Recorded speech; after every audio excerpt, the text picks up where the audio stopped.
Folks, we apologize. We're just coming out of a closed session, and actually, we need to close that executive session. We do have some action on that. Mr. Solicitor, we're coming out of closed session. We're going to take some action based on that. Could you go over what we have? Yeah, council's not going to take any action tonight on the Borough Cape May Point Shared Services Agreement. Before we start, everybody please speak into your microphones. I will be reminding everybody all evening, okay? And if you're having a difficulty hearing, please move to the front of the auditorium because sometimes the sound goes up rather than out. Okay, one more time. Council is not going to take any action tonight on the Shared Services Agreement between, with the Borough of Cape May Point for court services. I anticipate that council will be adding a resolution regarding the Park Mobile and Park Services contract, and council will not be taking any action on 72 Beach Avenue. Okay. Motion to close the executive session? Make the motion. Second. All in favor? Aye. Aye. Okay. Good evening, everyone. We are here with the regular meeting of the City Council of the City of Cape May, New Jersey. We are here in the Cape May City Hall Auditorium. Today is Tuesday, March 19th, 2024. The time is now 5:11. Please join me in the Pledge of Allegiance. I pledge of allegiance to the flag of the United States of America and to the republic for which it stands, one nation, under God, indivisible, with liberty and justice for all. Thank you. Under the Open Public Meetings Law, notice that this meeting was sent to the Cape May County Herald and the Press of Atlantic City, and a copy of the agenda was delivered to each member of City Council, posted on the city website and the Cape May City Hall Bulletin Board. Notice is hereby provided that Cape May City Council meetings are audio recorded and video streamed live. Live video streams are posted to the Cape May City website. The City of Cape May is not responsible if audio recording or live video streaming of a meeting is unavailable. That being said, regrettably tonight we are having some live stream camera issues. The audio is available. We are streaming. People should be able to listen from home, but they will not be able to see anything besides a black screen unless we utilize the presentation function. So if we do any presentations, the people at home should still be able to see that. We are recording as well, so they should be able to hear it. Unfortunately, we need to work on the video aspect of that. Roll call. Deputy Mayor Baldwin. Here. Councilmember McDade. Here. Councilmember Meyer. Here. Mayor Mullick. Here. Councilmember Yeager. Here. City Solicitor Gillian Schwartz. Here. City Manager Dietrich. Here. Deputy City Manager Riggs. Here. Deputy City Clerk Turner. Here. And CFO Haney. Here. So, Council, I believe we have two additions this evening to the regular meeting agenda. We've got 12603-2024, a resolution of the City Council of the City of Cape May authorizing the filing of an application for USDA water and waste grant funding for replacement of various sanitary sewer projects. And we have 12703-2024, a resolution awarding competitive contract number 23-14 to Park Mobile LLC in a fair and open manner for parking management system vendor. If we have a motion to add to the regular agenda, Council. Do I have a motion? I'll make that motion. I'll second. Roll call? Councilmember Yeager, Yes. Councilmember Meyer, Yes. Councilmember McDade, Yes. Deputy Mayor Baldwin, Yes. Mayor Mullick. Yes. All right, Mayor, we have a proclamation next. Yes. And with us this evening, we have Gretchen Whitman from the Cape May Nature Center. If you want to join me up here, Gretchen, thank you so much for coming. We really appreciate it. Just first on the Cape May Nature Center and Gretchen, they've been doing so much for so many years. I know, I think Shane was actually, weren't you in some of the summer camps at a certain age there? I was, so yeah, and have done so much for the youth of the city. But one thing that they've taken on that's been so important, of course, is for the monarch butterfly. So I'm proud to be on the mayor's pledge for considering today the Monarch Day, and that's of course the first day of spring.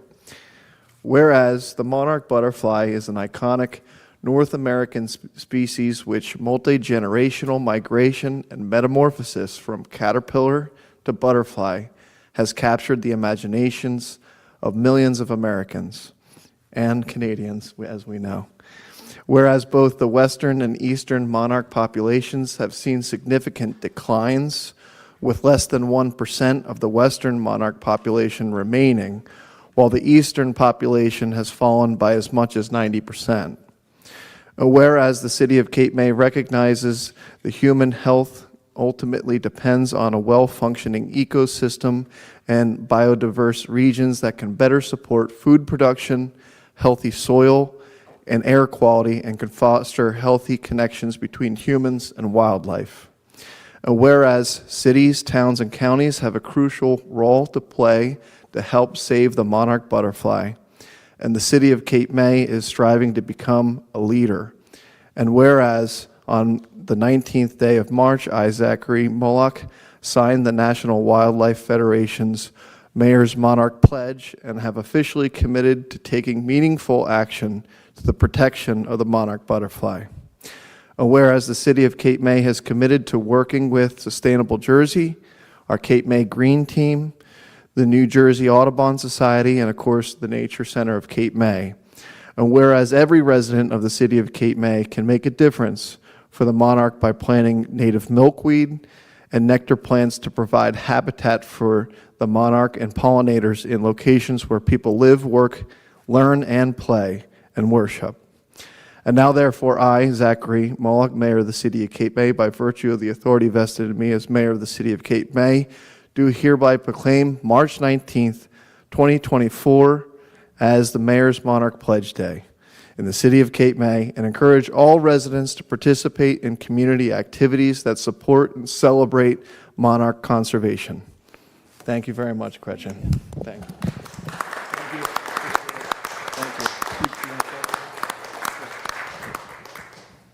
Well, thank you. Thank you for making that effort.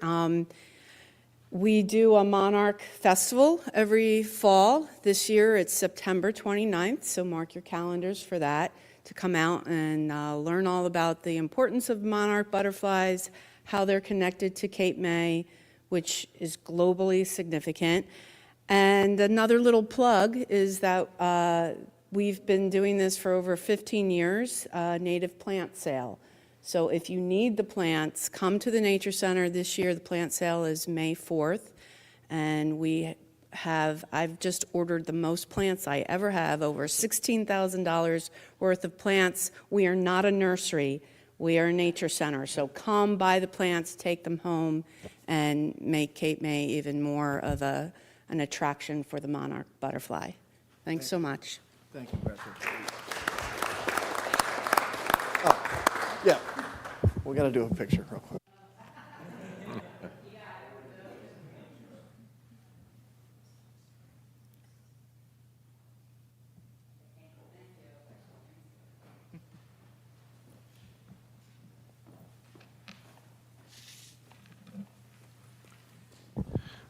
Okay, and now if our city manager, Paul Dietrich, could take it away. We're really lucky to have two fantastic awards lately, and I know one of which was why you couldn't be at the last council meeting. At the last council meeting, it was a Cape May Day up in Trenton. So we were fortunate to, two different organizations were recognized at the New Jersey Historic Commission. And the first was for our HPC. And this is just one of the, I'm just going to read one statement that the Lieutenant Governor had listed in part of the award. And congratulations on this well-deserved recognition in honor of the commitment to preserving architectural heritage and addressing common challenges faced by historic communities nationwide. The City of Cape May's proactive approach, coupled with diverse stakeholder engagement and expert guidance, serves as an exemplary model for other historic communities to emulate. And I think it just goes to show everything that the HPC has done over the last, especially over the last several years, in coming up with the new design standards and really being proactive with the outreach that they did, really shows, and I think it's being recognized throughout the state. And I know Warren Copeland, the chairman of the HPC is here, and he has the actual little presentation that they gave the HPC at the state. So have Warren come up and Please. present that. And I know, Warren, I experienced a little bit of what you do last evening that I think went on till close to 10 o'clock at night. Okay, after 10 o'clock at night. But in all seriousness, it's an example of the volunteerism that we have in the city of Cape May that is so invaluable. The fact that you have citizens that are willing to put that much time and effort into it is exactly why we're getting this award. So, Mr. Copeland, please take it away. Thank you. And Mayor, I'd like to present this to you. We've read the proclamation. The interesting part of this is the third award this year. We received from New Jersey for the Preservation Award for HPC. Also, we received the award for the Standards Book, which was given to the city. So this is the third award. And yes, there's a lot of work by the HPC that we're really proud of, and it's good to be recognized. But it's also important to comment that this can't happen without the support of City Council, with the ordinances that have been passed and grant requests that have been approved, and also the citizens of Cape May to keep historic preservation alive and well in this really wonderful historic city. So this is the award in the box. I would like to present this to you, and Wonderful. and watch the sharp edges. This will be an honor to put in my office, really. I mean, I know how much this reflects the hard work that you've done and all of the commission. It's awesome. So, thank you. If we could get a picture, it Absolutely. would be great. Thank you, Warren. Really cool. Oh, yeah.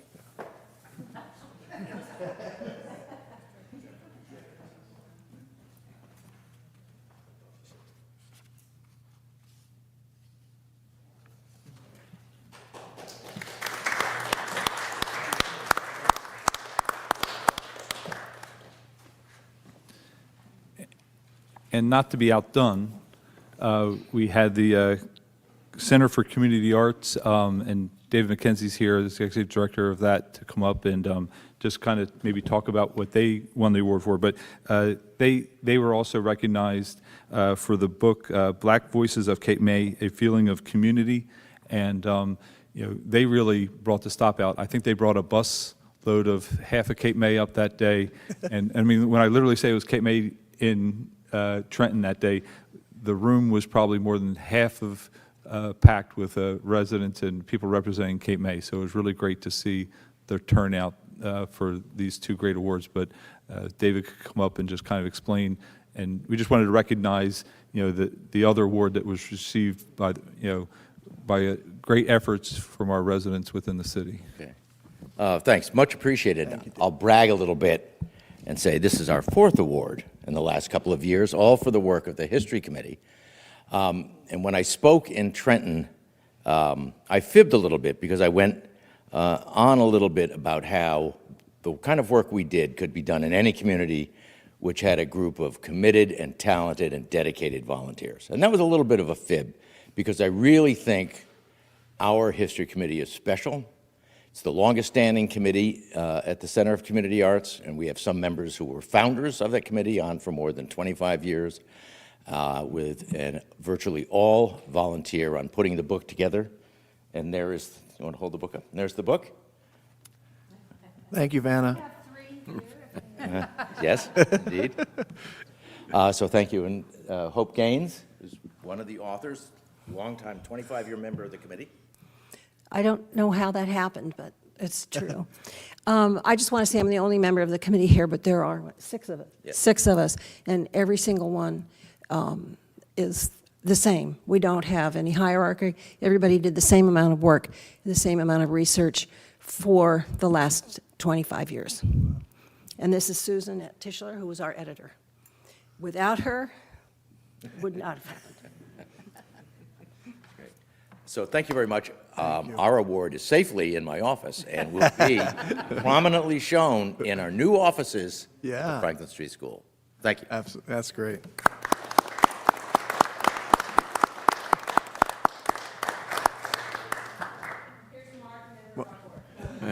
Do we have to do it over again, Mark? Yeah. Thank you very much, David, and everybody at CCA. It's just been, it has been award season in Cape May, so thank you. With that, we'll go to our updates from our city manager. City manager, any updates today? Thank you. Just a couple. Last meeting, there was some discussion based on resolution for the surf camp and putting that out to bid. We've been meeting since the last council meeting and gone over. We're still fine-tuning stuff, but I think we've been able to fine-tune the proposed specifications to address all of the comments that council addressed in there. And specifically, the background checks, that will not be a problem, and I know that that's a primary concern. Another concern I had was making the beach, I think we designated or assigned a beach. I felt it'd be more appropriate that that beach should be flexible to the point of safety, and that should have the input on from our beach supervisor and myself to be able to move that based on safety considerations on conditions of the beach. But we did address and look at all those. So we're hoping to have a final draft at our next council meeting for you to look at and address. But Thank you for I just wanted to getting let you know that we did the background checks done. do That's that. great. And I knew that was I was actually on the way back from Trenton. We actually were listening to the council meeting, so we were able to hear your comments and address it. Made it a quick drive, I'm sure. Yes. We almost beat you home. The second, a couple meetings ago, there was some discussion regarding the Franklin School library project and the budget. I have had several discussions with the county people that are overseeing the project, both the architect and the construction supervisor, Burns Construction Management, that's overseeing the project. They're still tallying some of the numbers because they have numbers coming in, but he told me that he feels comfortable that we'll be well within the $2 million that the city has appropriated for that for the capital costs that they haven't exceeded their contract, and they're all within their allowances at this point. So we should be comfortably within the $2 million that the city has allocated for that project. As we get real close to the final end, we'll be able to give a final tally of what that number is. But since we're still kind of working that up, I just want to wait until we get some of the final numbers from that. Mr. Dietrich, not specifically on that matter, but on the county. At some point in time, I think it would be helpful if, the county could come and give an update on what programs they will be incorporating into the library. I think that there's Sure. sort of a lot of information that may have been shared previously, and I think an update to the public at closer to the opening would be of benefit. Sure. I think, and we have discussed it, obviously the construction's getting closer. They're in now installing flooring, they're staining the hardwood floors, so we're moving closer to receiving a TCO, and then it's going to take the county about a month to kind of start moving furniture in, and then there's going to be like a 2-3 week period where they're going to have to close the current library, start boxing everything up, move all the books over, move the computers over, and kind of move in. And we're starting to figure out, and so we hope by the middle of April to be able to have a good date to be able to start talking with the public on when that grand opening will be.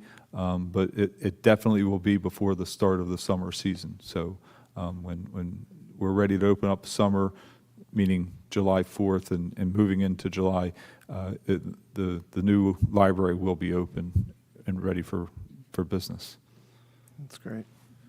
And then the other item I wanted to discuss, we added the resolution for the grant, I think it's 126 for the USDA. since it wasn't, I just wanted to give a description of that. So that is making a grant application to the USDA. Last year, we received a grant to do what's called a preliminary grant analysis, to do the analysis of, hey, are these streets economically viable, and the approach to do it. We received a grant from the USDA of $26,000 or $27,000 to do that preliminary engineering study. That was been submitted, that's been accepted, and now the next step is to submit to the USDA to find out the funding package. It's a combination loan and grant combination. They have a short timetable because they're trying to utilize some funds that have been returned by all the states. They go back to Washington, and Washington doles them out to the states that need extra funding. They're trying to get us ahead, so we're working with Kevin on a last-minute scramble here to try to get this all in so that we can be at the head of the line, especially in the state of New Jersey, for any application. I think they're only looking at 2 applications in the state of New Jersey in this round, and we're one of them. So we're trying to get that submitted by the end of this month. So that's why we had to add this resolution on, and that is for to cover sewer infrastructure on Washington and Sydney, Washington up to Texas Avenue, not the main part of Washington, but from down Sydney and then up Washington from Sydney to Texas, on Ohio Avenue, Stockton Place, and Idaho. And a lot of those streets are also, we're kind of double dipping, where we've gotten some DOT grants, but we've also, those are some of the streets where we have lead water pipes on. So we're trying to maximize our infrastructure and get as many grants as we can for those infrastructure projects. So that is what that resolution is all about. And now I'd like to turn it over. I did have it on the agenda for new business later in the agenda regarding digital beach tags. But since we do have a resolution on there for your consideration, I think it might be appropriate for to have that discussion before the resolution, just because if the public has any questions regarding that, this presentation could probably answer those things. And I'd ask Deputy City Manager Riggs to kind of give, he's been doing a lot of research on the mobile beach tags and how they work, and I'd asked him to kind of give council a presentation on what he's found and where we might be able to move forward with that. Sure. Well, thank you. So I've been working with our collector's office, and Deb is here as well. So Deb, thanks for coming out. So just to talk about the digital beach tags, it would be only used to supplement what we're doing already. We have no intention, it's the city's position as of right now, no intention to get rid of our physical beach tags because, people use them as collector's items. Some people, may not have their phone with them on the beach. So we just want to provide basically a supplement to what we're doing already. There is technology out there, because I know kind of through these discussions about sharing and kind of what that looks like for the city. So basically, the technology that is out there right now is for kind of the same as like StubHub or Ticketmaster would be, where there's an active barcode scanning system. So you can't share that amongst 25 people. It's basically on your phone at that time. So basically, if it's okay with council, with the resolution, we would proceed forward with procuring through the competitive contracting process a vendor to kind of work on that and then supplement what we're doing already with the city.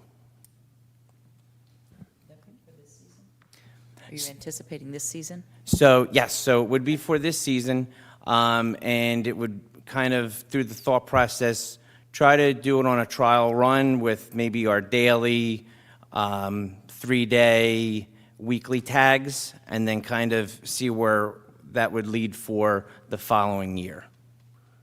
Well, excuse me, will the beach taggers have some kind of equipment, device, technology? So we would kind of work with Deb's office to make sure that the beach tagger would have the appropriate technology kind of with them. We kind of didn't want to make any, premature decisions. Kind of, we wanted to allow council, to make sure it was okay to move forward. The, first off, I know all of us have a real affinity for the beach badge, the beach tag. So I don't think, I just want to make it clear to the public right from the beginning that this is not a replacement. We will have the beach tag probably for many, many years, I hope.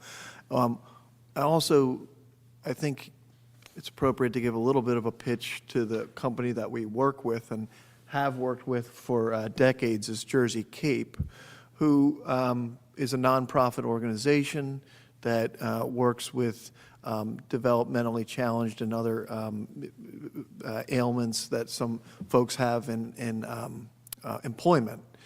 So they really are a wonderful group, and frankly, given their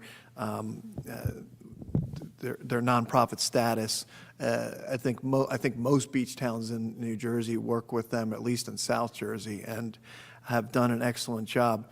In fact, we are aware of some of the other beach towns that have gone to digital beach tags. I think all of us in our little conversations that we've had were a little hesitant because, A, we really like working with Jersey Cape and their group that they have, and I think I can say that as a fact. And they were kind of, frankly, behind in the technology. Now, there's a separate piece to this where we have to put out a bid, so I don't want to overstate. We can't simply select who we work with. It would be bid out, and along with the lowest bidder, other factors can be incorporated. But frankly, we really didn't want to take away business away from Jersey Cape. However, as many of you know, each year we're getting more and more requests for a digital beach tag that can be used on your cell phone, but also, and maybe even more importantly, the use of credit cards, which we haven't had at the beachfront. My understanding is that this system would allow for credit cards to be used as well. Is that right? That's correct, Mayor. So they, no matter kind of what vendor, would be selected through this competitive process, kind of how our, parking app would work. They collect a nominal fee, but they can pay on a credit card, and then they have their beach tag right on their phone, and it would basically come up as a QR code, like I said, of an active scan, so it can't be shared amongst multiple users. That was my biggest concern was, do we change this and all of a sudden in the middle of the summer realize all these folks are sharing, we're so far below on our beach utility sales, So the thing that was most concerning to me is this has to be ironclad. And I think that's one of the reasons I personally like the idea of not opening this up to every different beach tag that we have, kind of see how it works on, say, a daily tag or a 3-day tag or whatever it may be. Let me ask you, is that the extent of your presentation, or should we be asking questions? How do you want to handle it, Mr. Riggs? I just wanted to present to Mayor and Council the kind of the facts of it, and if you guys do have any questions, more than welcome, but I've concluded my presentation. Any questions?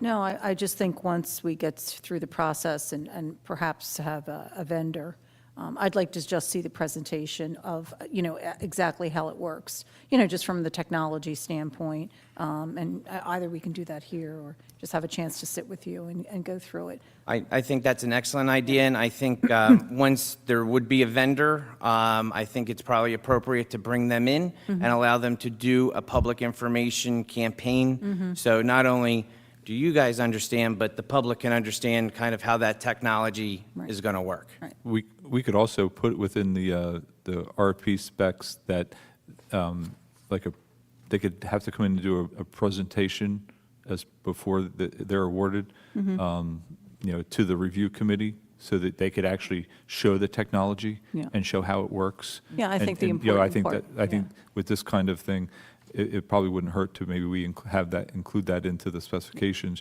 just so that the review committee can be comfortable to report back to, administration and council of how it really works. Yeah, I think the important piece to this will be the sort of the technology security around non-transferable. So from that aspect, just to be able to see how and they're able to demonstrate that, so that would be the most important thing. And I do agree that probably looking at one as an initial rollout, whether it's dailies or weeklies, kind of a thing, or a 3-day, just pick one, do a soft launch. Yep. Give it, 3 to 4 weeks, see how it goes. I mean, we still have the physical beach tags, as our primary. This is just sort of an introductory mode before we would make a decision as to whether or not we want to go, all in. That would be my approach. Absolutely. Mr. Mayor, I have a comment, if I may. I think one of the thoughts that the review committee should have is, based on the cost of the tech and equipment, maybe looking into, and the fact that this is a trial, maybe looking into only having these pieces of equipment at certain beaches. Maybe not all the beaches, maybe not all the beach taggers are, are good with technology. Maybe we should focus on certain busier beaches. And if someone doesn't have cash, they can always be directed to the next beach over. Ed, obviously, kind of depending on the cost of that equipment and training, I would assume, too. I mean, Right. And if it's a trial and we're limiting it, it makes sense to be selective in which beaches, we may want to deploy it to, especially if we're doing something in a 3 to 4 week period, rather than putting these devices out in the hands of everyone and trying to uptrain everyone in the middle of the season, make some selections and some criteria. And although that can be challenging from directing the public, I think that we could maybe just make sure that we're doing as much as we can from a PR standpoint, saying, if you're going to be using our mobile beach tag app, go to, these 3 or 4 different beaches. I see the city manager kind of, I think I'm not- one of the things, just to be clear, is one of the benefits of doing this is that the customer can purchase the tag wherever he is in the world right now, right, on the app. So you're not necessarily purchasing the tag from the beach tagger, but they have to scan it. So that may be a problem to only have a couple beaches that we're scanning. I mean, I think we got to have at least a good majority of beaches that people can go to scan their tag. So, I mean, technology and making sure that this financially makes sense, the amount that we, but here's the one thing, we all know that several other municipalities just went in this direction almost full scale. So it's coming. So we're going to have to go into it, at least little by little for the tags, but I think ultimately taggers are going to have to scan a digital beach tag. And I So think it's, the technology's not in place now, but I mean, other municipalities are going in that direction. Have they had a season yet? Nobody has. I think Sea Isle just introduced it as a concept for this upcoming season, but Okay. I'm not aware of any of the other beaches in Well, it'd be proximity. fun to watch them, see how they. so that's kind of the intent, right? Is, a lot of these surrounding municipalities kind of went full tilt and said, hey, this is what we're doing. That's not kind of the intent of this. It's more or less, hey, let's see how it goes on that trial run. Let's see how other municipalities fare with doing a full-on, only digital thing. But certainly, people love their physical beach tags. They use them as, little keepsakes, and, certainly not our intention to get rid of that physical beach tag. One of the things that is my concern is that, based on the cost of this, I don't want to have a giant bump in costs. I want to keep it incremental as best as possible Agreed. and be competitive. Right. Yep. All right. Any other comments on that, council? Okay. City Solicitor, do you have any updates? I don't have anything tonight, Mayor. Thank you. Okay, we're on to ordinances for introduction. Yes, Council, we have 529-2024, an ordinance amending sections 482 of the Cape May City Code to confirm the fees applicable to tree removal applications. I'm sorry, but, A pardon me, do we have a motion? I'll make that motion. Do I have a second? I'll second. Any questions or comments? This is just clarifying some of the language of our new ordinance. I appreciate our solicitor working with this. It's very clear now. That's great. Yeah.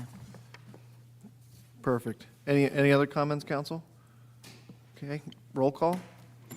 Councilmember Yeager, Yes. Councilmember Meyer, Yes. Councilmember McDade, Yes. Deputy Mayor Baldwin, Yes. Mayor Mullick. Yes. And next, we have an ordinance for second reading and consideration for adoption. It's 528-2024, an ordinance establishing mandatory direct deposit of net pay for employees of the City of Cape May, and there is a public hearing this evening, Mayor. Is anyone here wishing to speak on ordinance 528, 2024? Oh, this is on the direct deposit.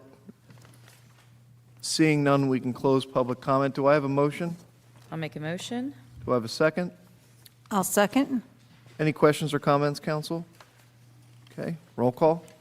Councilmember Yeager, Yes. Councilmember Meyer, Yes. Councilmember McDade, Yes. Deputy Mayor Baldwin, Yes. Mayor Mullick. Yes. Next, council, we have a discussion on the Cape May Paddle Club, New Jersey Division of Alcoholic Beverage Control Club License Application. Council, I hate to admit this in public because it is my little getaway, but I keep my boat at Cape May Marina, which is in regards to this discussion, so I'm going to refrain from any discussion, and Mr. Solicitor has no discussion, right? And of course, I'm going to abstain from the vote. Correct. Okay, so Deputy Mayor, if you would, take it away. Sure. I'm sorry for not giving you that heads up. That's okay. So I know that our city clerk sent out information to all of us, and we were supposed to reply back if there were any concerns, but do you want to bring up any concerns in public right now? Concerns? I believe the applicants are comments? here as well, Deputy Mayor. Okay. And they, to the extent there are any questions from council or the public, Mm-hmm. I'd invite them to respond as well. It's discussion at this point, right? Yeah, that's Yeah, where we so are it's now. not necessarily a concern, rather a point of clarification. We received a number of schematic drawings, and I was trying to determine from these which exactly was being considered for. So the area. I can go over, maybe what would be helpful is I can go over some of the back and forth discussion with the clerk's office and how this ended up before council tonight, because there was some amendments that occurred in response to city staff's concerns. So just a starting point, club licenses are not subject to the population limitations of other licenses. So new retail licenses and the like are subject to population caps. Club licenses are specifically exempted from that from state statute and the city code. So the requirements that they have to meet are the minimum of 60 members and 3 years in operation, be a nonprofit organization. And then if provided that the municipality grants the license for that, it is limited and there's no takeaway. And the service of alcohol is for members and up to a limited number of guests. So those are built-in limitations on the use of the license, even if you grant it. In addition, just the limitations that this council and any other municipality can put on, you can put on special conditions for licenses. And in this case, there's already the standard outdoor music conditions that every other licensee is subject to. So those are included in there. And then in addition, in response to one of the first things that clerk's office and I and city manager's offices is made sure that zoning officer had an opportunity to review this, provide any comments or concerns. And in response to that, the applicant revised their proposed license premise to include their existing operation. There's already a patio out there with a pool and a outdoor bar, but in this case, they're proposing that area that's currently utilized be converted to a licensed area subject to this license. And then the interior building that is adjacent to that, there's 3 floors, and 2 floors would be dedicated to office space and storage, and they would be licensed. The 3rd floor was eliminated as a licensed area, and that's currently, I think, an apartment or penthouse area. So the 3rd floor is not included in the licensed area, nor is there any proposal to utilize the interior of that building, either the first 2 floors, as a service area. And what they acknowledged, and their council had provided a proposed condition acknowledging that if there's any modification of that, that's not going to come to be until they go through the process of a site plan application addressing any parking concerns, conversion of the building. And then the second step of that, before it can be used as a service area, would be coming back to council to adjust that condition. So, reminder to the public and to council, these are renewed and evaluated on an annual basis, and those conditions that are attached can be evaluated as part of that process.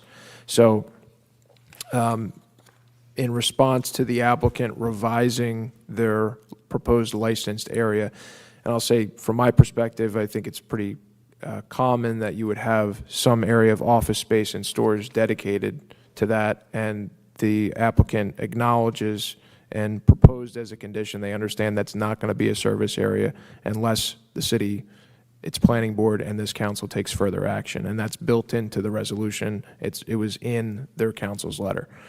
So with those modifications and those conditions proposed by the applicant, those satisfied zoning's review that this would be permitted from a zoning standpoint. It satisfied my review just from a global scale on the conditions of the liquor license and the standard conditions that the city imposes, and I think it addressed the city manager and the city clerk's initial concerns and made it so that we felt it was ready for council consideration at this point. In addition, the applicant has already done the required notification twice in the paper to give anybody an interest that they could come out and write us a letter, send an email, come to the meeting. And I don't think, as of the date of writing that resolution, that we received any written objections to this. I've received no written objections to this point. We did include on the agenda a public portion if some person were to come here and make any thoughts known, but I've received nothing in writing. I just had one other question. Is it envisioned that this could ever be permitted for private use, to be rented out for an event to an outside party? Maybe the guests, someone who's a member wanted to use it for a private event or anything? There's built-in limitations on that when you have a club licensed premises. Okay. And if it's I think there's a social affairs permit process if you're not a member, and services contemplated. So essentially, the long and the short of it is, there's some potential for that. Okay. But by licensing this premise, the applicant is kind of putting themselves in this regulatory scheme where they have to be careful how they're using it and renting it out, essentially. Okay. But for members can have events, but if it's outside, there might be some need for a social affairs permit, and they'll have to review that with their own counsel. Okay, and the hours of operation? I don't have that off the top of my head. I know that Hours of operation? I think it was. Was it included? Okay, thank you. I'll look for it. Yeah. Never mind, thank you. in any event, there is, Councilwoman McDade, there is a limitation, like I said, the standard conditions about outdoor music and things like. I did see that part, thank you. And for people that aren't familiar with the club, I don't know if it's changed much. I was a member there several years ago, and everybody drinks there now. You were allowed to bring your own. Actually, the club would give away, every day you could have 2 free beers as part of your membership to the club, as long as it was free. It was nice. But anyhow, everybody brings liquor in. They drink while they're there, and in fact, everybody's allowed to store liquor somewhere on the outside premises and consume it when they come to the club now, which is all, I think, totally legitimate. So it's a private club. So this is not going to make a whole lot of difference, I think, is what I'm suggesting. Yeah, based on how it's currently operating, it's just they have their own. Right. The only question I have, and I'm sure that this Deputy is Mayor. something that was, Can you bring it closer? I'm sorry. yes, sorry. The one thing that I have a concern with, and I'm sure it's brought up by the fire marshal, but it's outside, so I'm not sure, is there a maximum occupancy, because each member can bring in 9 guests. So what would determine that? So they can already bring in 9 guests. But is there a maximum occupancy? The building would have an occupancy load Based based on on, the- from when they have construction, there's an occupancy load listed. But it's really, the only place that's really being served is outside, so it's that outside pool deck area. Right, It's right. And that, outside. Totally outside. That'll apply whether it's licensed or not. Yes. That'll be, that's a fire building safety yeah. concern. That's what I kind of thought, but I wasn't, just to clarify that. Sure. For sure. Okay. Okay, any other questions before we open this? Yep. Excuse me, I have a question for the applicant, and this is a special license, like we said. It's a nonprofit, as it says here in the first line. It's a club license, a liquor license that is issued by a municipality to a corporation, association, or organization that is nonprofit and operating for benevolent, charitable, fraternal, social, religious, recreational, athletic, and similar purposes. My question to the applicant is, what civic contributions does this nonprofit provide to our community? I think that's important to ask, because that's why it's a unique license. Do we want to bring the applicant up at this point? To To- the podium, or I can bring seats up in front of Yeah, the I table, think whichever. Are you comfortable standing? Okay, thank you. Okay.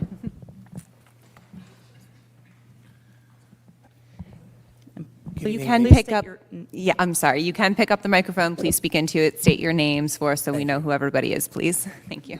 Good evening, ladies and gentlemen. My name is Eric Goldstein. I'm the attorney for the applicant. With me to my right is Mr. Sean Scarborough. Just by way of background, I think Mr. Gillen Schwartz gave about the best information that I can't give it as well as Chris could give, so I'm going to rely on what he said with regard to the background of what we're attempting to do. Mr. Scarborough can probably give more information about the day-to-day, but I just wanted to get some clarification from Councilman Meyer's question. I'm just a little concerned of what the question was, sir. The question was, what civic contributions does the Cape May Paddle Club provide to this community? Cape May and outside. Hi, thank you for the question. Chris, should I get you sworn? Should we? For purposes of the hearing, yeah. Okay, Mr. Scarborough, do you swear to tell the whole truth, nothing but the truth before this board? I do. Thank you. Go ahead. Hi. We're a fraternal organization, sort of like the Coast Guard Reserve. I'm going to go to that one, as we all know what that is on just around the corner from us.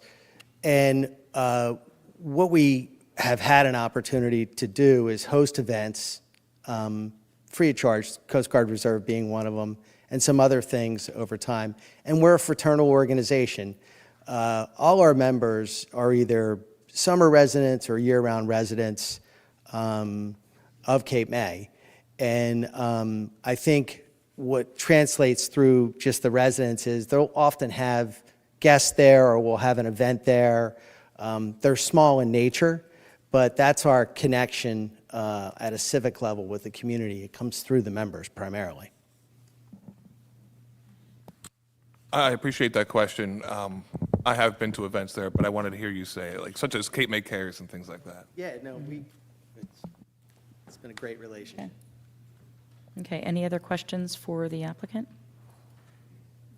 No? Okay. Okay. Yeah, just stay close, because we're going to open it up to public portion. So is there any public that wishes to comment on just the Paddle Club application for a new club licensure only? Stacy Shan, 928 Columbia Avenue. As a public, I want to know, what are the hours, since it was never really answered? Yeah, and It was I just, only it was a saw paper, I about- couldn't find it in the Yeah, paperwork. I couldn't looked. find it either. It just said And I about think, outside I think that's a music. very important question to know what the hours are, since when we give out liquor license, there are certain hours, and we don't allow, after 9 o'clock, so. It indicates here, it really just specifically speaks to music from, before 12 and after 9, but it doesn't list the hours, at least I could not find, for the operation of the facility. Just want to state your name for the record. Yeah, good. My name's Joshua Dickinson. I'm the general manager. Do you swear to tell the whole truth, nothing but the truth before this board? Yes. Thank you. Go ahead. We operate from 10:30 to 8 every day. We don't start service, food service, or anything till 12. 12, thank you. My question, or my statement should be that it should be stated somewhere in the license when alcohol can and has to be started and stopped. We can allow, clubs to start early in the morning when we don't allow a lot of our other liquor licenses to start that early. I think that's set by ordinance. Well, but the ordinance doesn't count, does that go towards, it should be just stated somewhere, so it's not like somebody has to go towards an ordinance to find out what the hours are. So has the council made a decision on what the hours are, or where are we going with the hours? I feel like my question's not really getting answered. No, no, I understand. So you're saying they operate 10:30 to 8. The general manager has just testified that they will not serve liquor before 12 p.m. Is that correct, sir? Correct. Okay, and I'm presuming you stop at 8 when you close? Yes. And your guests leave at 8 o'clock? Correct. Is that correct? Okay, so that's what he's testified to. I don't know if we need to put it in there, but we have a record of it, if you feel that is sufficient, Ms. Well, I just think, it makes things, there's more clarity when it's listed. Okay. So we have, a lot of liquor licenses, we say they have to have a doorman, they have to have this, they have to have that, and I don't think it's going beyond an ask to say these are the hours for alcohol. Gentlemen, would you have any issue or any concerns if we just made a revision to this? Yes, only because the hours obviously are limited by New Jersey law, by Cape May's ordinances. The resolution, what we're doing tonight respectfully, is just granting the ability to operate with the club license. Okay. The hours may ultimately go deeper into the night for one reason or another. So I would defer to your Yes, solicitor, Mr. but I don't think Right, that needs okay. to be in the resolution itself. Okay. Mr. Gillen-Schwartz, does it need to be, in your opinion? Not necessarily, subject to, and this is already in the resolution, they're already subject to the outdoor music conditions, and they're subject, just like everybody else, to the noise ordinance provisions. All right. So We have typically not put anything like this in our licensure, in our For granting liquor for other, license. That's what I'm trying to look up right Right, now. I and don't that's know what if I'm I have any thinking. in my I don't emails. recall I don't recall for clubs having that for clubs. specifically, but I don't have it in front of me. I'm trying to find one for an example. let me ask this another way. I mean, do you anticipate this going past 10? No. Okay. So that kind of goes to the built-in limitation here. They're trying to be candid, I think, with, we want to open this place up 10:30 to 8, may go no later than 10, I'm hearing, and liquor service is not going to start any earlier than noon. okay. I'm satisfied with that, is that those. Here we go. Testified And just to by. follow up on what Councilman Yeager said earlier, it will be a less intense use of alcohol because typically when someone has a BYO or they're storing alcohol in one place, they'll tend to bring more with them, and it's certainly a little less expensive if you're bringing in your own versus being served at the club once the license is granted. We do believe, and we've seen in other clubs, that the ability to bring your own tends to cause people to drink a little more. The ability to have a regulated bartender or server bringing you alcohol, a few things happen. One, less people are overserved, which makes it safer for the public safety, health, and welfare, and it's a little bit pricier, so less people tend to imbibe more. We think this will cut down on the overall use of alcohol. It's a convenience, of course, for the club, good for what we believe to be the members and also as Councilman asked, other people within the city of Cape May. So we think this will be a less intense use than is currently being activated now by the club. And council, I was able to find a copy of a resolution passed in previous years for the club licensees, and nothing is indicated on any of the other club licenses restricting the hours of operation. It's all specific to either live or outdoor music, and that they have to adhere to the rest of the city code.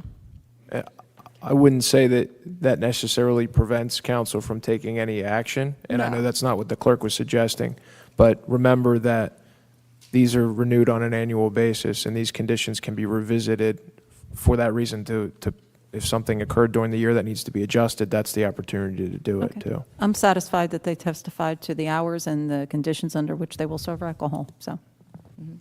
Okay. Any additional public comment? On again, just the paddle club application. Mary Notch, 1115 Washington Street. Is it my understanding this is only outside drinking, patio? That is What correct. happens if they're going to utilize the first floor? Will they utilize the first floor? Because I don't think that you can have, if you're going to be having liquor license, the public can't bring liquor in from the outside once you're licensed. So are they going to have parties inside where people are bringing their liquor in? They've indicated. The alcohol can't be. Sir, I'm sorry, you need a microphone. Okay, Thank are you. Are they going Sorry, are they Mayor. going to have liquor inside, or is it all outside patio? There won't be any ability, I think you indicated, for people to bring their own liquor in. Right. You can't do that when you have the license now. Right, inside or outside? Well, I'm sorry, ma'am. I think you said when they bring the liquor, like, are you referring to members? Once you're licensed, you cannot bring liquor in to a licensed area. So that Correct. means your club members know that they can't now bring a liquor That's in. correct. Yes. Okay. that's Yeah, my the BYO has, And it'll all be outside, it won't be inside the building? correct. Okay.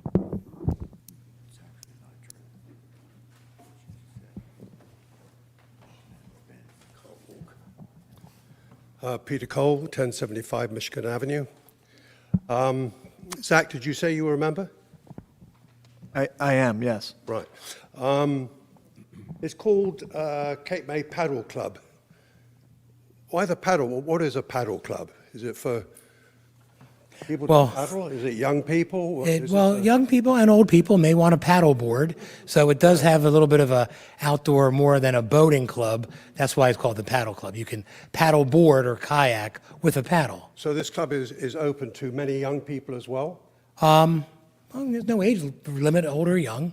I guess 21. You'd have to be 21, of course, but But not to paddle? I mean, you've got people going to, you're the part of the city that's on the right as you go in, correct? Cape May With Marine. the, Yeah, the marina, on it? yeah, back Right. there, Peter, yeah. So what I'm really saying is that this is obviously a club open to young and old, and probably has been open for some time for those people who live in that. Well, it's all membership area, driven, is it right? correct, Correct. gentlemen? Yeah. yes, I mean, this Councilwoman. is not attracting people from the far end of Cape May to belong to a club that they just like to go and drink in. No. There's a, They have to be a member to go into All right. this club. Well, I just think, with the children, all that running around, I mean, paddle club to me is paddling. yeah, it's an I'll let you outdoor. think about it. Okay. Okay. Any other public comment before we close this portion? Okay, we're going to close the public portion.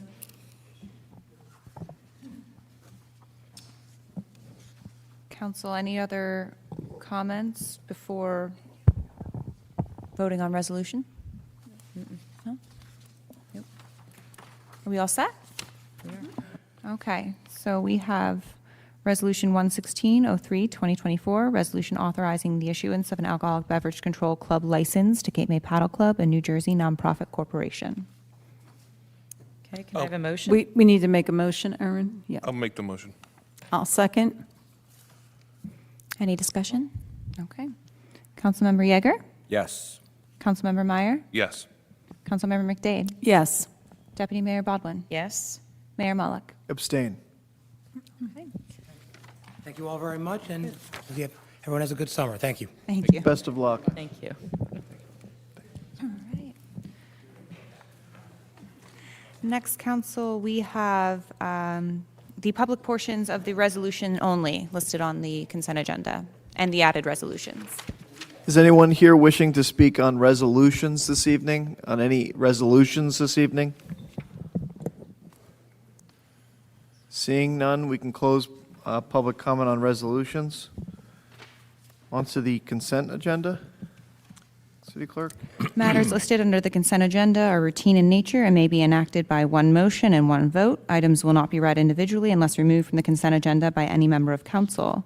Does council wish to remove any item from the consent agenda this evening? Council, anyone? May I please have 122? Sure. 122?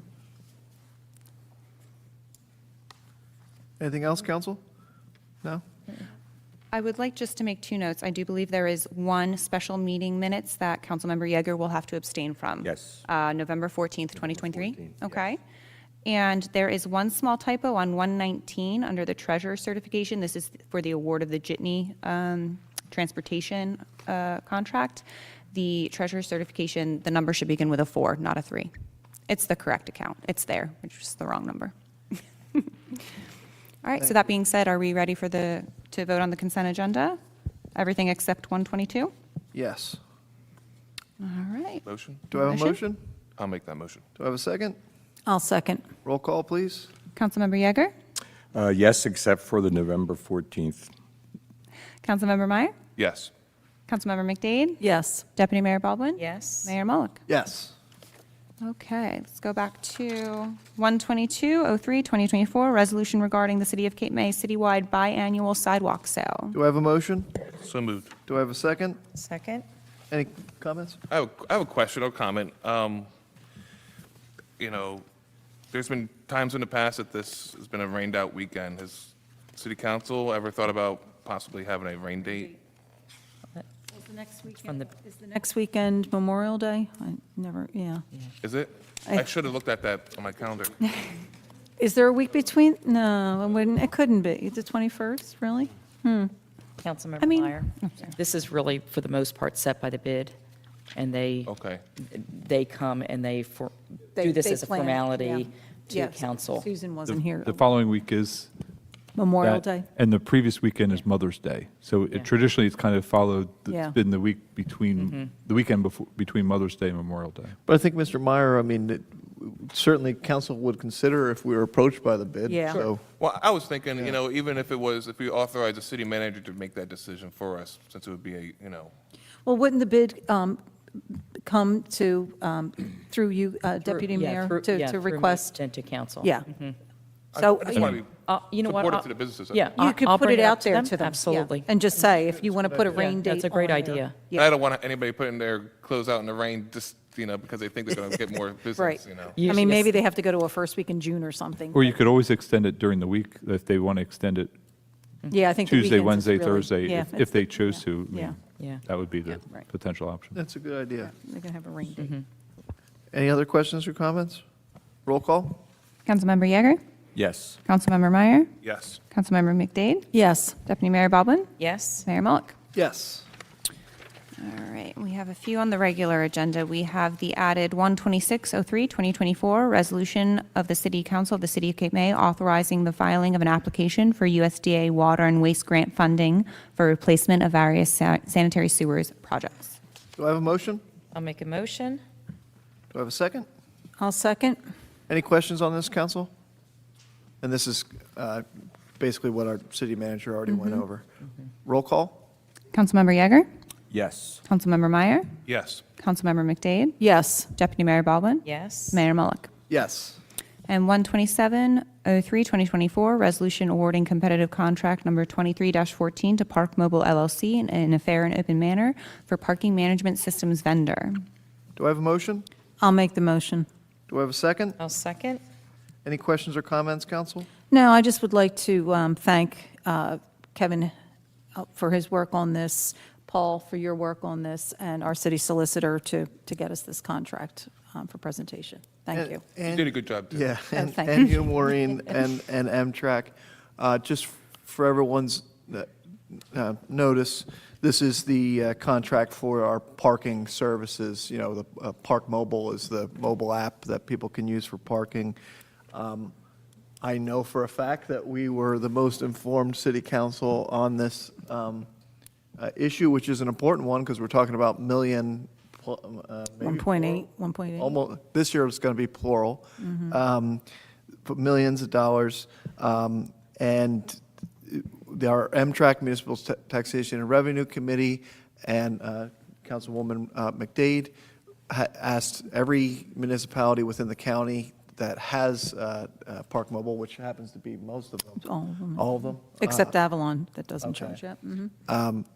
For their contracts, so we could kind of look at what everyone else was doing. All of City Council received that information. Kevin did a lot of work on that, and it made it a lot simpler for us to make this decision this evening. And frankly, for the general public to know that we are continuing, if we vote yes on this in a moment, that we would be continuing with Park Mobile, which certainly have its advantages to the consumer who may have already used Park Mobile in the previous seasons.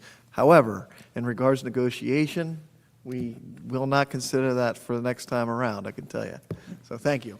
Well, and also to note that the timing of this also, and the fact that they are probably one of the largest vendors in the country was part of the influence in this. But yeah, it gives us time, I think, to evaluate what other vendors come onto the market in the course of the next couple of years.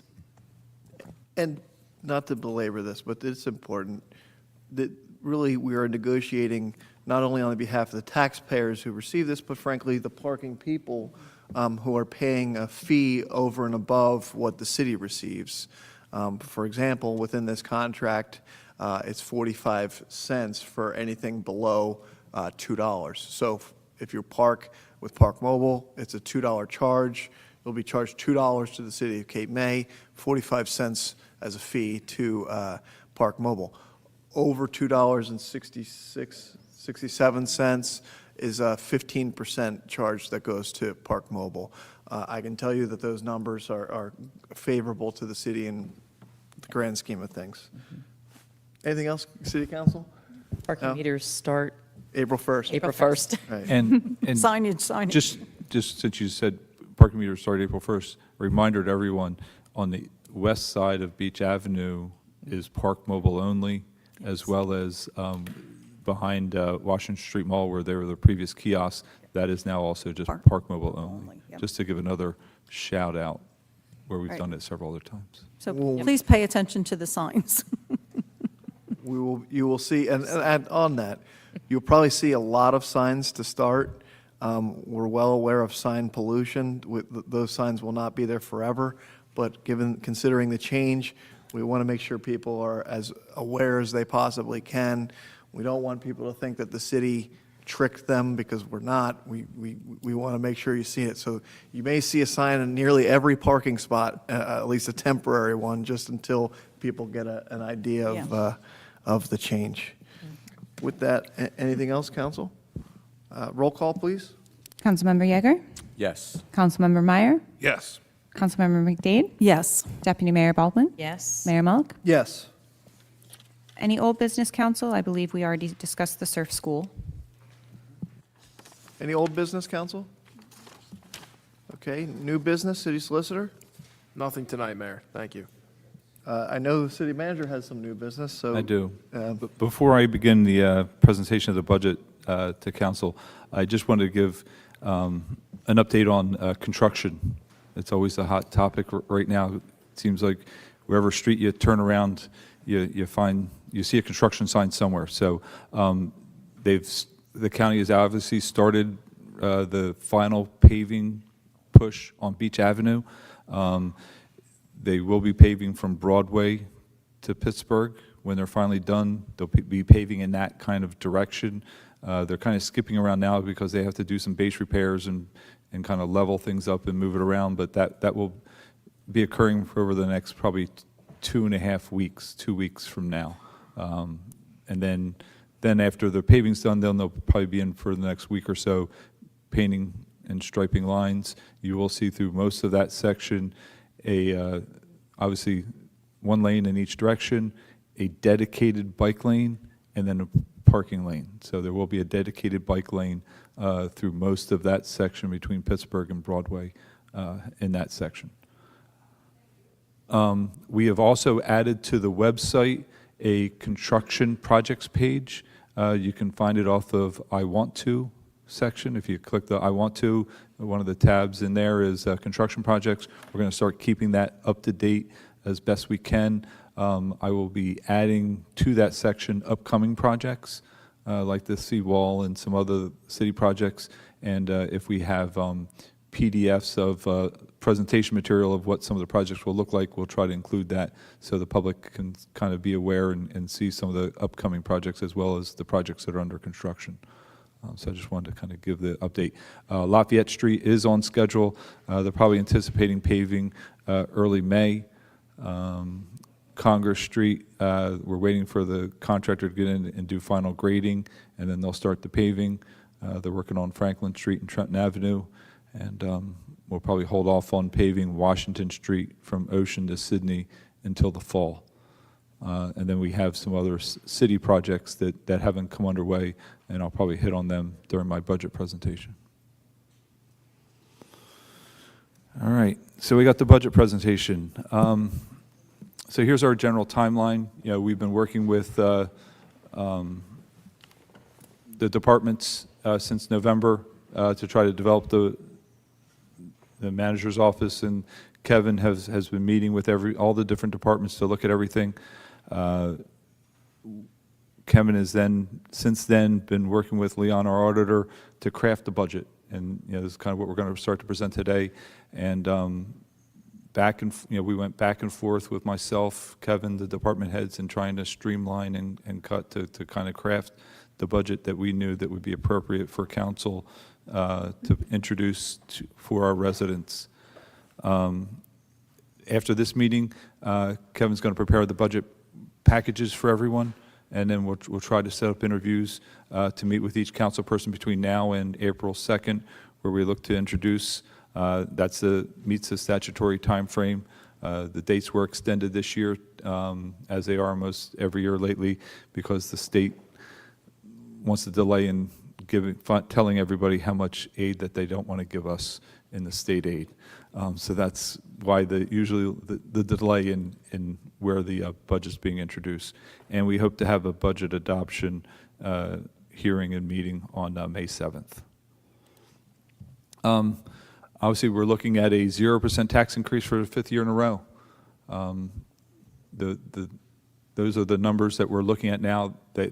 Those high-level numbers for the different utilities in the current fund, they're probably going to change slightly as we fine-tune some of the revenues and some of the other statutory items within the budget that Leon needs to work on. But I think we're fine-tuned in to definitely be able to submit to council a 0% tax increase.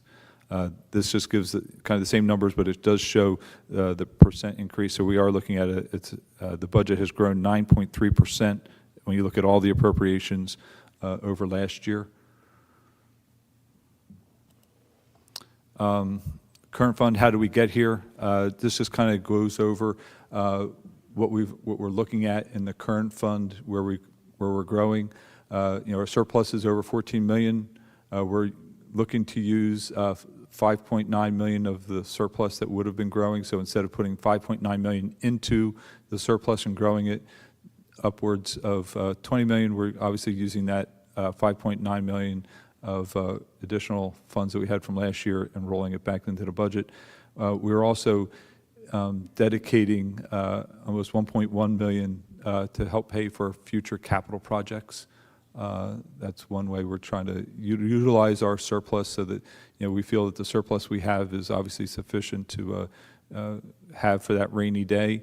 But we're starting to, instead of continuing to fund that and grow that surplus higher, we're going to start utilizing some of that surplus funds and help fund some of our capital projects so that we don't have to bond as much for those. We're also, for a second year in a row, taking some of our historic bond ordinances and rolling some of that authorized debt into capital projects. Obviously, from the appropriation side, salaries are some of our largest expenses, a little over $9 million. We have over 118 full-time employees, more than 50 seasonal and part-time employees that we bring in to help our seasonal workforce. We are looking to add, and I put all the staff here as, even though one staff may be appropriated to one of the different utilities. I just put them here as an aggregate, just so that it was in one location. The overall budget, we are looking at possibly hiring one new firefighter, a record support employee, a public works laborer, and some additional seasonal help for public works in the water sewer department to be able to increase their, so that would be the increase of personnel from 2023 to 2024 that we would look to ask to add to the budget. We have when you look at it from an operational standpoint, $150,000 increase from last year on the $7 million operating expense. As a percentage, I think that's maintaining a pretty lean operation to have, in this kind of inflationary time that we have, everything going up, to be able to hold our line on those operating expenses, I felt was a good way to put the budget forward. Water and sewer, kind of the same thing. This is, we're kind of in line with last year, not a lot of growth in the water and sewer. It's kind of a pretty stable operation. The biggest note at the bottom I just wanted to highlight, we are well ahead of the state's requirements for lead-based water service line removal. That's been a priority for council, and that's part of a lot of our capital projects over the last couple of years. And this upcoming year, we have 3 or 4 roads that have lead service pipes that we're looking to conclude. And after we conclude those projects, we feel that we have only 19 service locations left in the city to repair. So I think that, to be able to address and tackle that problem, where other towns are spending and having to do millions and millions of dollars, I think that we're really in good shape as we move forward on that side. Beach utility, we're looking at having revenue up on a lot of things and being able to grow the surplus in the beach utility. We have a lot of potential costs and future costs. We're anticipating a lot of, when we did salary negotiations, and so, with the lifeguards contract and different things, we have beach fills to accommodate. So we also have a large capital project where we're looking to do both the seawall expansion on the one end of town, but then also on the existing promenade, where the city received a large $6.7 million grant to do upgrades to that. So we're going to be doing a lot of work on the beach utility side. Tourism, projecting similar revenue from last year, and most of their line items are staying fairly close to where we were in previous years. How is this affecting our taxes? Our tax assessor added $29.4 million of improvements or added assessments to the rateable base of the city. However, due to the equalization ratio, that equates really only to $18 million of realized revenue, so it ends up bringing in another $125,000 in tax revenue for the city. We're anticipating $358,000 in state aid, and just remember that your local purpose tax, because we're having a 0% increase, the local portion of our tax rate will remain the same.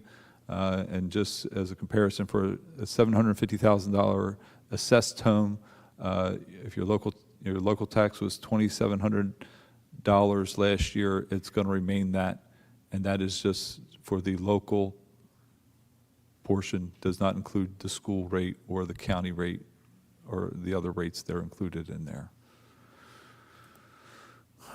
Revenues, we've had, one of the advantages why we've been able to continue a 0% increase is our revenues are really looking up. If you look at our interest revenue is up, mercantile license, fees collected, our parking is up, occupancy tax, which, the parking and the occupancy, that only shows that we see strong growth, but it sees strong growth in the community because that means our businesses are doing well, People are in town spending money, employing more people, and it just it creates a better economy at all levels, not just for the city. But it does allow the city to not have to cut services, but we can expand services in certain areas to provide a better experience to help bolster these numbers and continue this growth as we move forward. And then it just kind of shows on the surplus used how we've tried to utilize that surplus and still have a remaining $14 million surplus remaining, even though we're using that amount of surplus each year in that budget. Capital projects, as I said, we have a lot of capital projects looking forward. New police station, that bond has already been approved. We have the AME Church, portion of that is currently out to bid, and we already have some grants looking forward for that. The seawall extension, we have in line for a $25 million FEMA mitigation grant, which should cover, besides the city's cost share for that, should cover that whole project. We just received really good news this week where we received our CAFRA permit from the DEP for construction, which that was one of our major milestone hurdles to get. And the last week and a half was very tenuous to negotiate with the DEP to get that permit at the final stage so that we could keep the FEMA funding process moving. The desalination plant, we've been working really hard.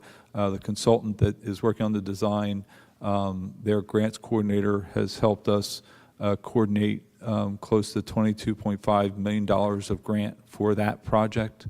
We're continue to request additional funding, but we're well focused towards having a significant portion of the desalination plant funded with grant funding.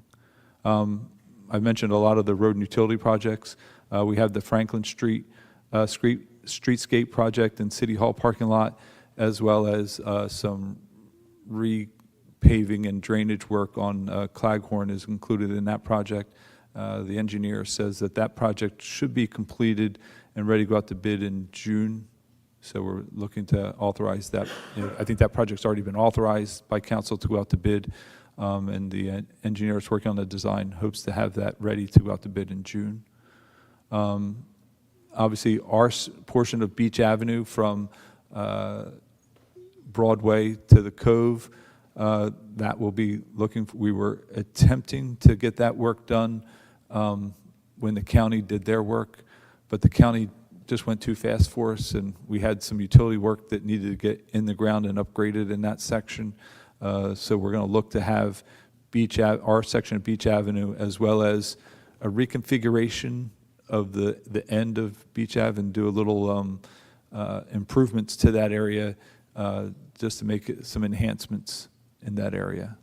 And then, as I said, Ohio Avenue, Stockton Place, Washington, Idaho are all road reconstruction and water and sewer replacement to increase that. On Ohio Avenue, we have just around $395,000 in DOT grants. And as I said, this evening we were authorized to submit for the USDA grants for that project. Hopefully looking to get 30% of the cost of the water and sewer repair work funded through the USDA grant process. I mentioned the promenade repairs and resiliency upgrade. $6.7 million grant, probably a $10 million project when we look. When you looked at the promenade assessment, that was looking at a total cost of $22 million. So obviously we can't fund it all with a project based on the funding that we received from the state, but we're looking on putting that grant proposal, and we're hoping to have by the next council meeting a presentation on how we're going to scope the different projects out to utilize that grant funding. And then finally, I just want to start bringing up the last capital project that probably nobody wants to hear, but the county tax board is close to sending out letters. Our tax assessor told me that she thought she was going to get the letter in December. They haven't gotten it yet, but we're anticipating it soon, that we're going to be required to do a revaluation. So we're evaluating that. But in our capital budget, in order to do the revaluation, we have to update our tax maps. That's around a $200,000 effort to digitize the tax maps. So we're going to have to really start that process this year so we can stay in line with that process. And that is a bondable style type of project because of the capitalization that it can happen. So those are just, I think that's probably the majority of the capital projects that we're moving forward. There's probably some smaller projects that will probably be added into it. I didn't include some of the truck purchases and equipment vehicle purchases that Public Works and Beach Utility will need, but this kind of overall covers a lot of the infrastructure projects that we're having. And here I just want to, last slide, just to kind of, I think I stole the slide from the mayor's presentation from a couple meetings ago on the debt ratio and how that just continues to decrease. Talking with Kevin, that number, again, for 2024, we don't have the final number because we don't know what we're going to be doing, but that number will probably continue to decline and drop this for 2024. So, overall, I think we're in really good shape as we move in, and I, look forward to meeting with each one of you with your budget workbooks and kind of showing you the nitty-gritty, the details of how we came up with that budget. But I think once you really see how the O&Es are lining up, everybody really sharpened their pencils. I couldn't be more prouder of all the department heads that, there wasn't a lot of big asks. I'll probably highlight one big ask. I know that it was a real focus of mine. Chief Fashaw has put in a budget line to increase for $40,000 to get accreditation and bring accreditation back to the department. I know that's going to be something I'm really pushing for, and I'm going to, really want to keep that in there. But those are, that's probably one of the biggest, I'll say, single line item increases. Everything else is just really, fuel, everybody knows gas prices are up, and, everything you go to the store to buy has increased. So to increase, when you look, if you go back to even just look, we're only increasing the O&E and the current fund by $150,000. That's a pretty lean and tight budget. We did ask for a few employees, so it has grown there, but I think otherwise, between the department heads and Kevin working with Leon's office to make sure that we could present a budget as a 0% tax increase, I think we're hard pressed to find something better. But we'll obviously sit and work with you guys to see how we can, if we need to fine tune it a little bit more. That's great. Any questions or comments, council? Paul, would you mind, Mr. Dietrich, sending that slide deck or having it Sure. incorporated into the packets? It would be helpful. Sure. Thank you. Yep. Mr. Dietrich, if I could just make one comment. I think some of the grant, I think you meant to say grant applications in regards to the water desal Yeah, plant. they're all they're what we're anticipating. Right. We have not received. Yeah, I I just wanna- apologize I if wanna make that clear to the everybody. grant consultant is working on it. And a lot of the grants come through the USDA. So obviously we haven't made that application, but we, our grants coordinator and staff, we've been talking with these different organizations. The other place that we're getting a lot of funding from is the iBank. That's kind of the funding arm of the DEP, where they fund water and sewer infrastructure projects. And a lot of that is a combination, they're going to give us $18 million, but then they also provide low interest loans, and it's kind of a bundled package together. So we've been trying, our consultant's been really working really hard to maximize those grants, and those are the latest discussions that we've had with those different things. I think we were just awarded some congressional directed spending that was identified in the federal budget of about $1.7 million. So I think that's probably the first one that we know that once that comes down the line, that is in the this year's FY24 budget. And obviously last year we received $600,000 grant via the EPA to fund the design of the plant. So so far not a lot of capital outlay from the city for that great. project, but we're looking to get as many grants as we can. Any other questions or comments, council? Okay. Thank you for the presentation. I think, obviously, I know we'll all appreciate meeting with you, getting our budget books.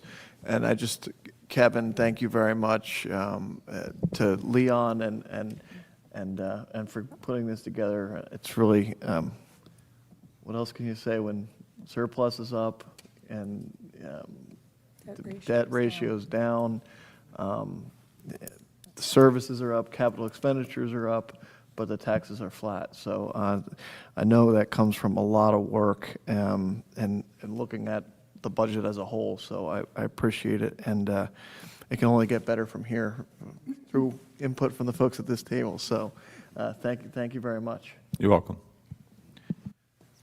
Okay, moving on to the city clerk. Did I say city solicitor? I apologize. Nothing tonight. Okay. I can't top that, so. City clerk? Just a reminder that the Blessings of the Waters event is scheduled for Saturday, April 6th at 11 a.m. at the Fisherman's Memorial. That's at 1021 Baltimore Avenue. Everyone is invited to join us to honor and remember all the fishermen lost at sea and pray for a safe upcoming season. Wonderful. That's it for me, Mayor. Okay. Deputy Mayor? Just one thing, on our consent agenda tonight, I should have highlighted it during the time, but our bathrooms were approved, and this is something that I've been working on for a long time. The bathrooms up at, right next to Convention Hall, they were approved tonight, so hopefully the trailer will be moved at some point after that construction is complete.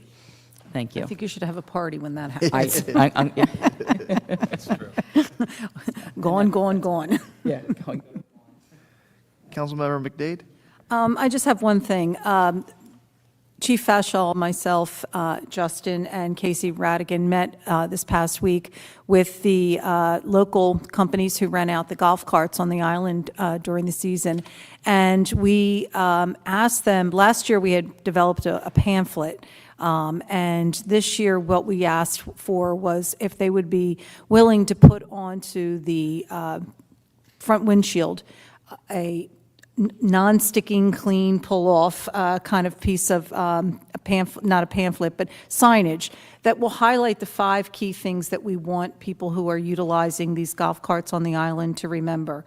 The limitations on driving age, children in restraints in the child seats, adhering to the speed limits, yielding to pedestrians, et cetera. And they were all very accommodating. So we're getting those made up, and we will distribute them to them, and they will place them in the golf carts before they drop off a golf cart for rental in the city. I'm going to work with the city clerk and maybe make some of them available in the clerk's office, so when people are picking up their mercantile license, if they have a golf cart themselves or if they avail it to renters on their property, that they might be able to put it out. So we're just really trying to continue the promotion of public safety around the use of those. They have increased a bit on the island in the last couple of years, and so we just really want to continue to make people aware, and working with, we'll give a presentation to the Bicycle and Pedestrian Safety Committee also on what we're doing. So thank you. Great. Councilman Meyer? Thank you, Mayor. As I mentioned in the past, that the Boy Scouts had put a retirement of Gold Glory ceremony at the Kiwanis Park this last Saturday. It was very moving, powerful, even emotional. The Boy Scouts were very professional, very patriotic, and it was something we want to do again with and with a little more city sponsorship. The location will probably change because of the smoke. We wanted it at the Lafayette Street Park, but because of the construction, parking would have been an issue. I just think it was just an amazing event. I want to thank the VFW, the auxiliary, and the Public Works for cleaning that site, putting down the pavers, the fire department for being present, and the Fire Bureau for working with us with making sure that everybody was safe. And then also, just want to congratulate, I bet you're going to say something, Mayor, but congratulate the Food Closet on their event at Carney's this weekend as well. That's great. And thank you, Mr. Meyer, on helping put that flag retirement together. That was really, really nice. Councilman Yeager? Nothing new tonight. Thank you, Mayor. Thank you. I just want to say happy spring to everybody. Captain, thank you for being here this evening. I know it's Deacon Fashall's birthday today, so happy birthday, Chief. And I do want to just highlight, too, one of the things that the City Manager Dietrich just mentioned with the seawall was it was really an excellent news for the city to get our CAFRA permit from the DEP. That's such a huge, important project for the city and protecting the town, and just give a little bit of credit to so many people who have worked on that. I mean, really, that project started after Sandy. I see Dr. Maslow here, who worked on that project and gave a lot of information. So a lot of people have had a hand in that, and it's I think the design is beautiful. It'd be a nice place for people for recreation. A lot more work to go, so don't get too excited. But getting that DEP approval, you might see news of other towns and things that are going on and the difficulties that people have. To have that approved, I want to thank the DEP and the state for working with the city to get to this point. And again, that includes the State Historic Preservation Office, the Historic HPC, the Army Corps of Engineers, FEMA, and of course the DEP. So there's a lot of people to bring together to get to that point. So it's really, really great news for the city. With that, we'll open it up for public comment. Anyone wishing to speak, please come to the microphone, state your name and address.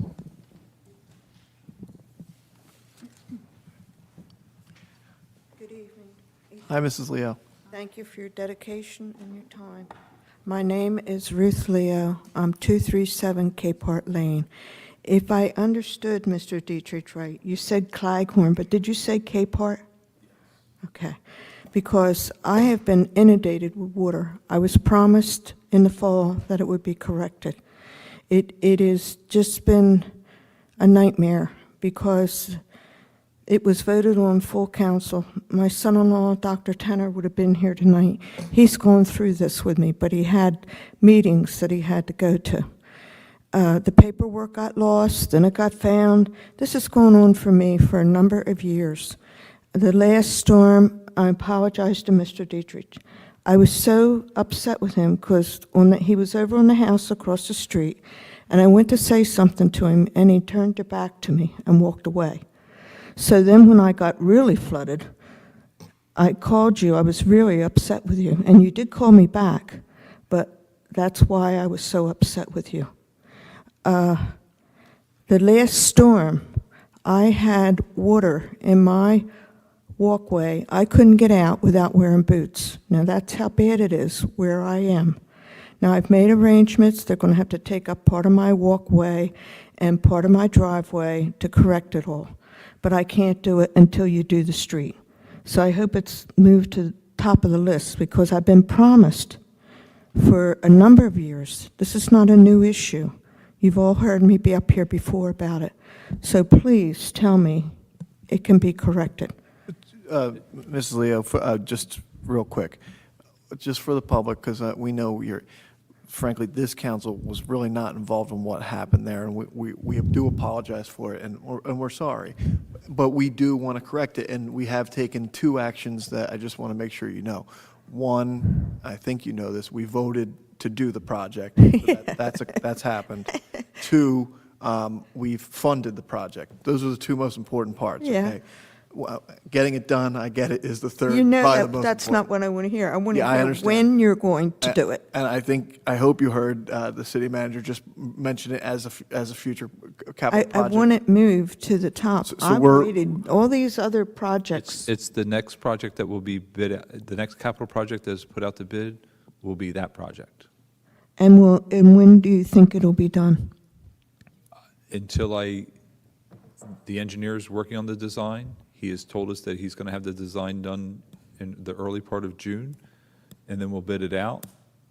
And then, we'll either make a decision about doing the construction in late summer or whether or not we push it to the fall. Can I tell you, this is what I've been promised before. I understand. And the corner there where it rents out to Mr. Pointer, a number of years, that water gets stagnant there because it can't go to either.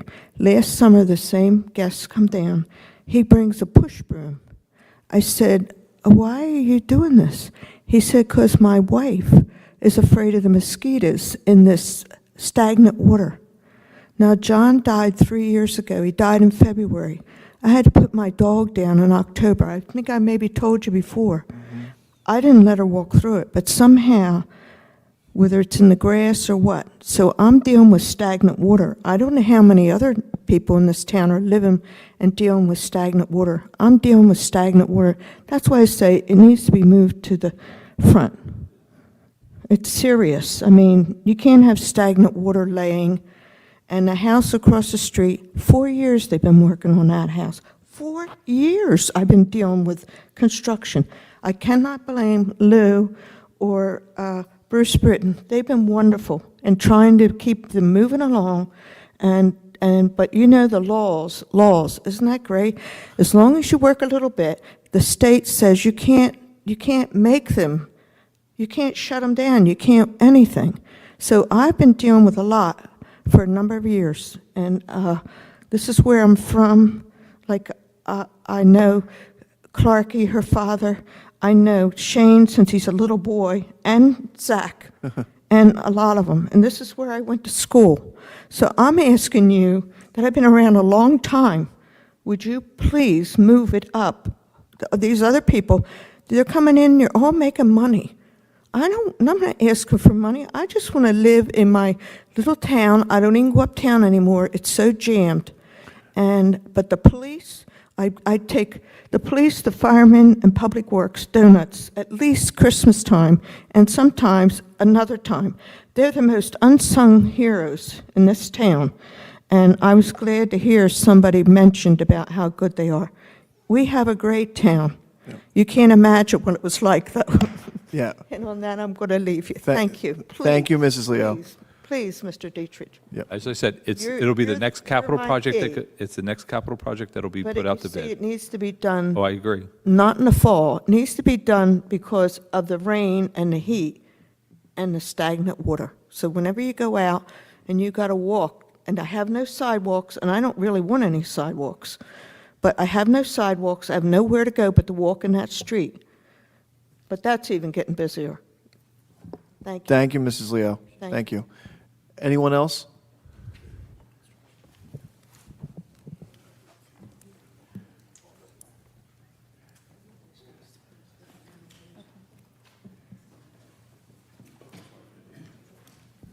Jules Roush, 1010 New York Avenue.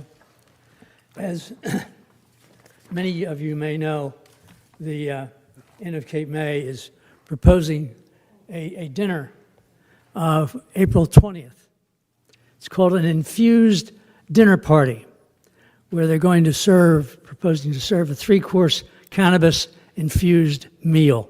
And what I've handed out to you is a flyer that advertises that particular event. And I'm very concerned about the fact that we have an ordinance, 417-2021, and I'll just read the one paragraph. It says, it's unlawful for any person to smoke or otherwise use or consume marijuana in or on any public open space, outdoor dining area, park right-of-way, recreation area, promenade, or any area of any scheduled public event. That's what our ordinance says. It goes on to say for the enforcement that that's done by the Cape May City Police, and they're charged with the enforcement of this chapter. Any violation of this chapter constitutes a breach of the peace. The first offense, not less than $100 or more than $250, or subsequent offense, not less than $500 nor more than $1,000. I have absolutely no idea how many people intend to attend this, but frankly, it's an illegal, in my view, it's an illegal event. They have no license to deal with cannabis. They have no permits that I know of that have been issued. This is if they go ahead with it, and they're advertising that this is a violation of the Cape May City Ordinance. It's also a violation of the city voters, residents, and taxpayers that disapproved the vote for cannabis and marijuana. Consumption may be hazardous to the physical, mental, and emotional health of individuals. And there's a lot of other reasons why it shouldn't be permitted.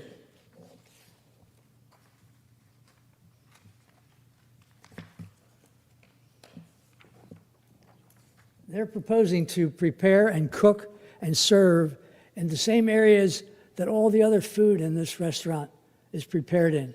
That's a potential contamination of some products that really do not belong adjoining or being accompany each one another. There's going to be sale and consumption of alcohol and marijuana within the same location. How are we going to deal with takeout? The total disregard for allergies, medical limitations, and unknown underlying conditions.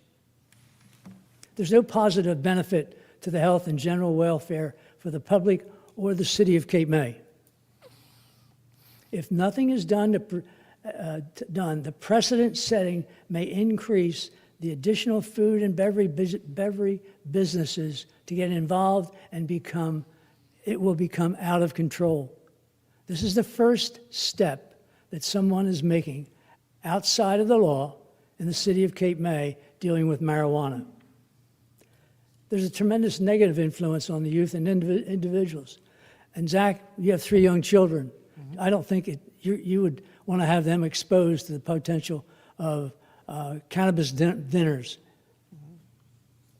Cannabis and marijuana menu expansion for delivery to the beach. You know, over the last few years, we've seen a continued increase in food service being given to members on the beach. And there's never been any criticism. It's worked out very well. Public Works deals with that additional trash. However, I would hate to see a marijuana or a cannabis hamburger delivered to the beach with that kind of activity. You may smile and laugh, but it's a serious potential event. If we do not address the fact this is an illegal activity, it has no license, I call upon City Council to support the police in their effort to enforce the city ordinance as well as the regulations dealing with cannabis. This is not a place for it. We don't want it. And I encourage you to address it yourself. Thank you very much. Thank you, Mr. Roush. Just to be clear, and I know you know this, Mr. Roush, but this is a private part. This has nothing to do with the city necessarily, and as a city event, I just want to make sure that that's clear to anyone listening or in the room. This is a event from the business in Cape May. It's a public event that's being advertised for Understood. purchase of tickets. I just wanted to make sure it was clear that this is not a city event. There's no question. Yeah. I didn't mean to infer that. Yeah, you didn't. I just want to make sure, because it's an obvious popular topic and issue right now, that this is not a city event. And as you quoted, this council took a pretty significant action of banning the smoking or use of marijuana in public spaces because we feel that way. We don't want people coming down on their family vacations to have to be, around that. Obviously, the state of New Jersey has legalized it. My understanding, because I don't want to say too much more about this as it's already being handled, but my understanding is this has been reported to our police department. They're fully aware of it. And the health department, I believe, which I'm going to ask our solicitor, I believe it's in the hands of the health department, but I know I got a small update from the police department as well. The Cape May Police Department is aware of it and has Mr. Gillen Schwartz, please. Thank you. The Cape May Police Department is aware of the event, has undertaken an inquiry, and they're checking with the appropriate authorities as to, the happening of this event. It's not a city-sponsored event. I appreciate Mr. Roush's reference to the ordinance. That provision is certainly meant to cover public property, public events, but there's also a very important divided line between public property, public events, and private property.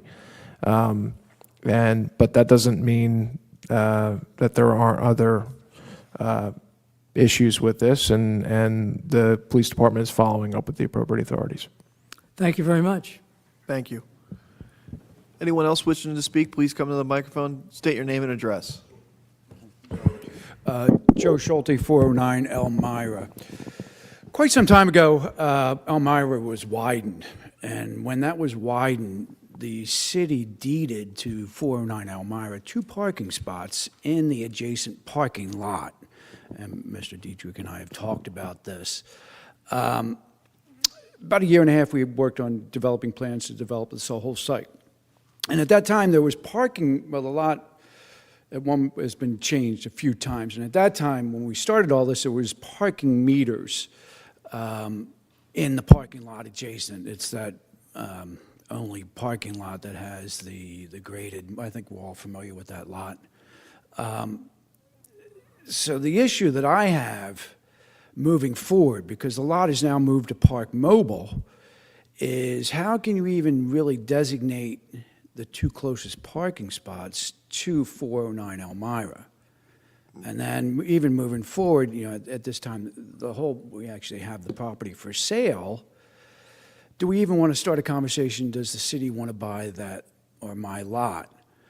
Not only would we be gaining parking, more parking for the city because it's adjacent to a lot, and I would assume at some point, because everything's under construction in the city, that at some point you guys will be redeveloping and probably paving that lot. The city would also gain the 2 parking spots that are deeded to the 409 Elmira.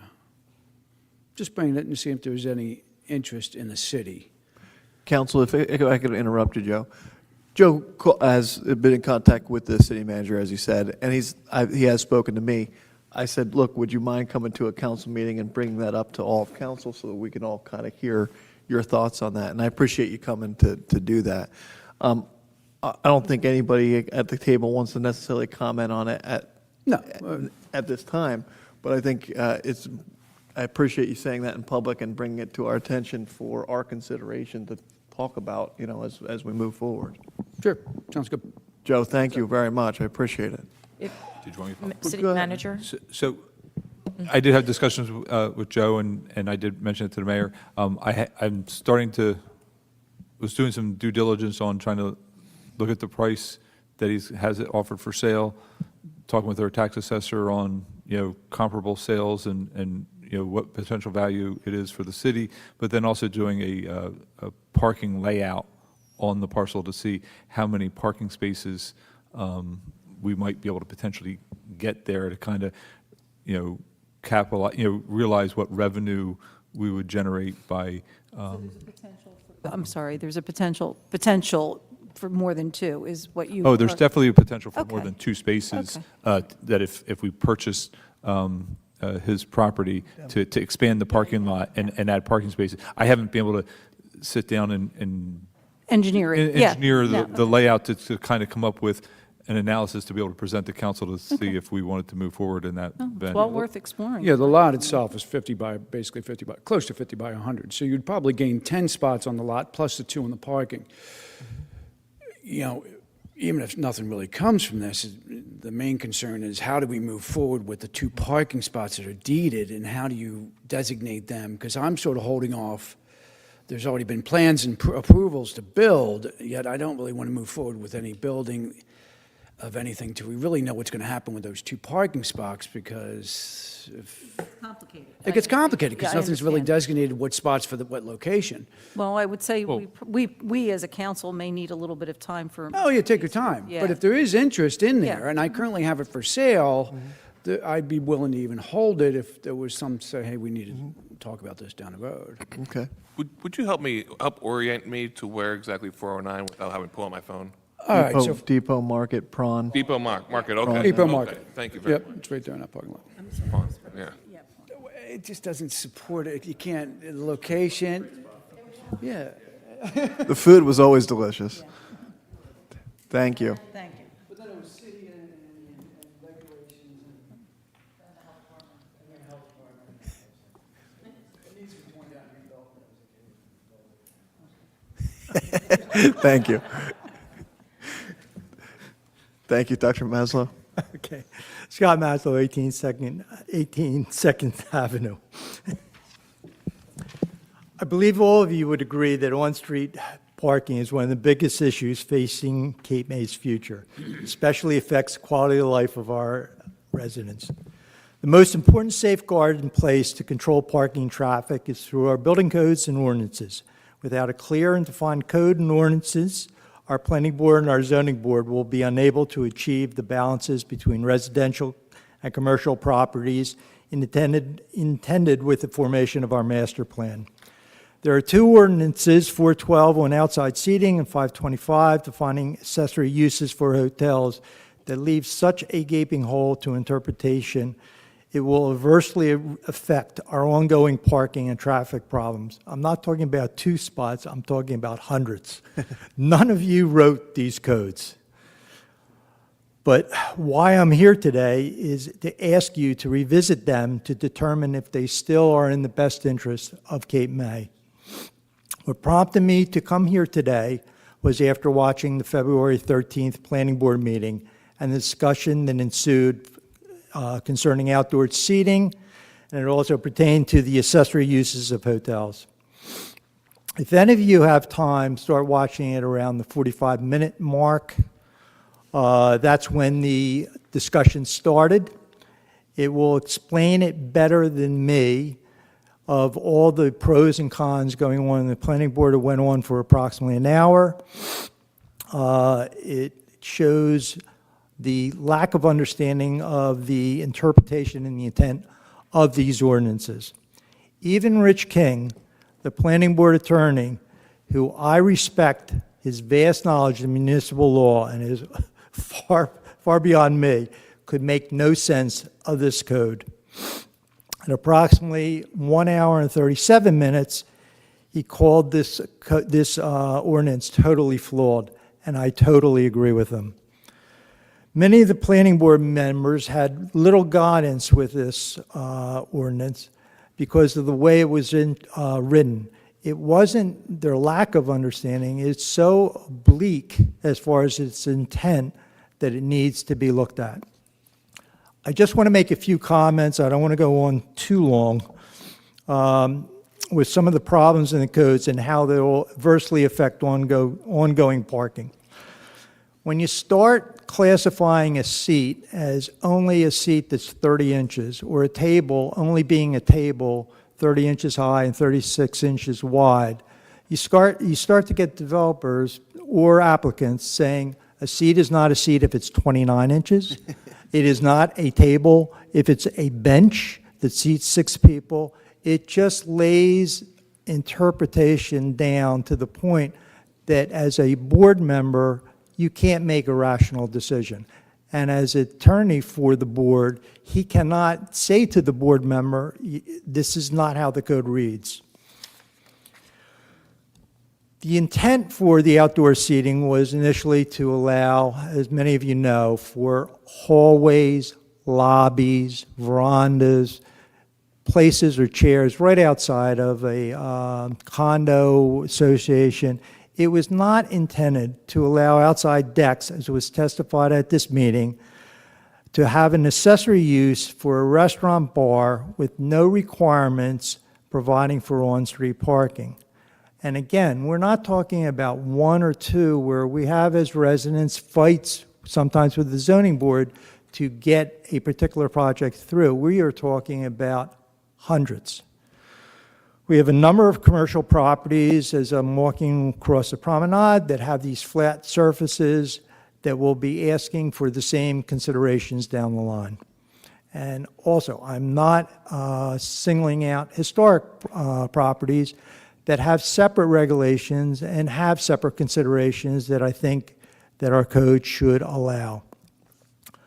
A different example with accessory uses was a presentation a lot of you saw for one property that was asking for a lot of variances, in which they were asking for a 5,000 square foot ballroom dancing right next to a restaurant bar.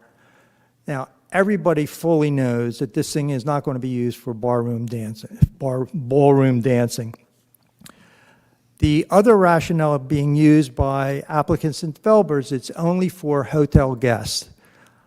I think it's totally unenforceable, and we cannot have, you don't want to have code officers going into weddings, going into affairs to find out who's a hotel guest and who's not a hotel guest. You got to make an ordinance where it's easy for the people to follow on the board and also easy to enforce. You don't want to be Orwellian with these types of ordinances. Excuse me, counsel, it has been 5 minutes. You're good. Go ahead. Just, 2 seconds, I'll wrap Fine, up. you're Okay, the reasons behind a code or an ordinance is for you to give guidance and protection to the board's decisions. It's guidance to get them to understand what its intent is, and the protection is that when they make a decision, they don't feel if they have to go to court, they're not going to be backed up. These two ordinances fail miserably in both respects. I'm imploring you to go as quickly, you don't have to rewrite them now, but as quickly as possible so it's in the works for you to rework the codes so an applicant can't do more damage to a neighbor with massive increase of on-street parking. It's a killer for many of the residents not to be able to park in front of their house or have their guests to park in front of their houses when you can set up an ordinance to control it. Thank you. Thank you, Dr. Maslow. Thanks. Can I just make a quick comment on that? Yeah, please. Dr. Maslow, I think you and I had spoken about some of these concerns a while back, too.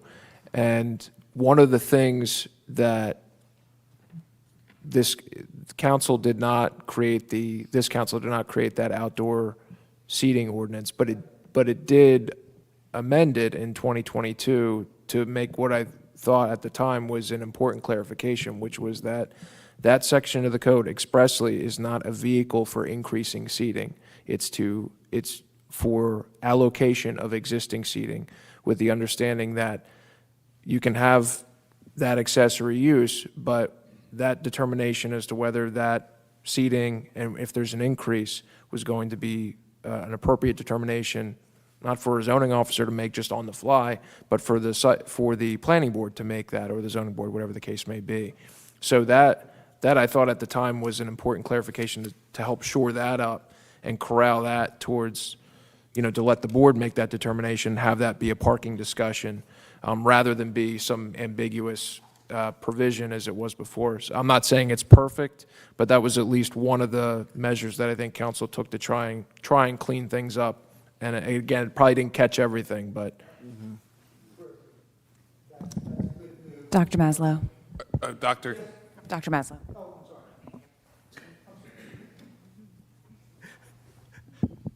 Better than me. Just watch the meeting. Everything, all your intents was just obliterated at that meeting. The intent as far as them being allowed to move in,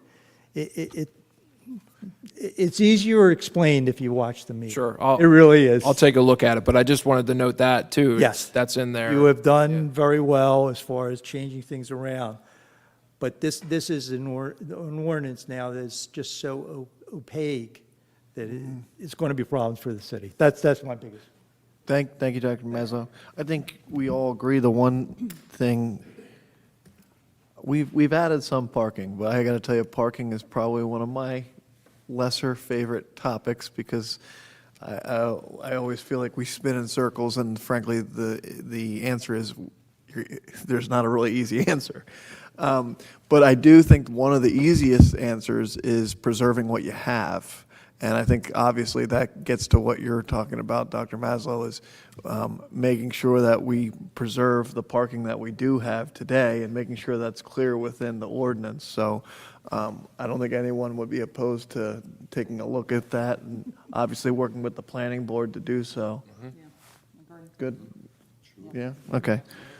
Okay. And maybe even seek the advice of Mr. King. Absolutely, yeah. Yep. Stacy? Stacy Shan, 928 Columbia Avenue. I came up here and asked a question at the last council meeting about what were the ideas for moving forward with the $6.5 million that you got from the state for the boardwalk. And I was told at that meeting that, we hadn't decided yet, but it's going to be a lot of public comment on what's going on. I was really disappointed to see on the NBC News on March 14th, the mayor get on the news making a public statement of what's being done with the money. And to me, when you get up here and ask a question and your answer is, oh, we haven't decided yet, but almost a little bit less than a week later, there's a public comment on the news about what's being done. I think it's really disheartening to the public that we're not informed, but for the press, you can let these things known. Nothing that I said at the press hasn't been presented at this council table multiple times. Oh, so when I asked the question last week about what's being done with the money, was we don't know. But now on the news, it was a 2.5-foot wall is being put on the boardwalk, and the boardwalk's being widened.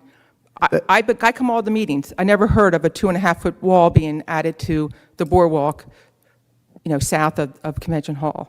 It's within the document that we put forth for the bid. And in fact, We were never made public. That bid was never made public to us, and that's why I asked that question at the last meeting, what are the projects? Well, the city manager said he's going to make a presentation coming up soon. I still haven't had an opportunity to share him my ideas yet. So there are ideas, and there's 10 people standing up here. I'm sure there's a lot of input that we need to get into the city manager. And you know what? There's nothing wrong with the mayor speaking for himself and what he'd like to see as part of that, because I have some ideas as well. when we, if I may, real quick, when we applied for this application, Stacy, you asked a lot of questions about us applying for that application. Then we got it awarded, $6.8 million, which is huge. And by the way, every town got the same notice. They all got the same notice. Hey, we're putting together $100 million for boardwalks, but get us your application as soon as possible, which is exactly what we did. We voted on hiring the engineer. We use the same engineer that is already on the promenade at working with the Army Corps, the one who just got us a DEP permit that we've been working on for close to 10 years. That he made a very excellent application, which is shown through how much funding we got compared to other municipalities of similar size.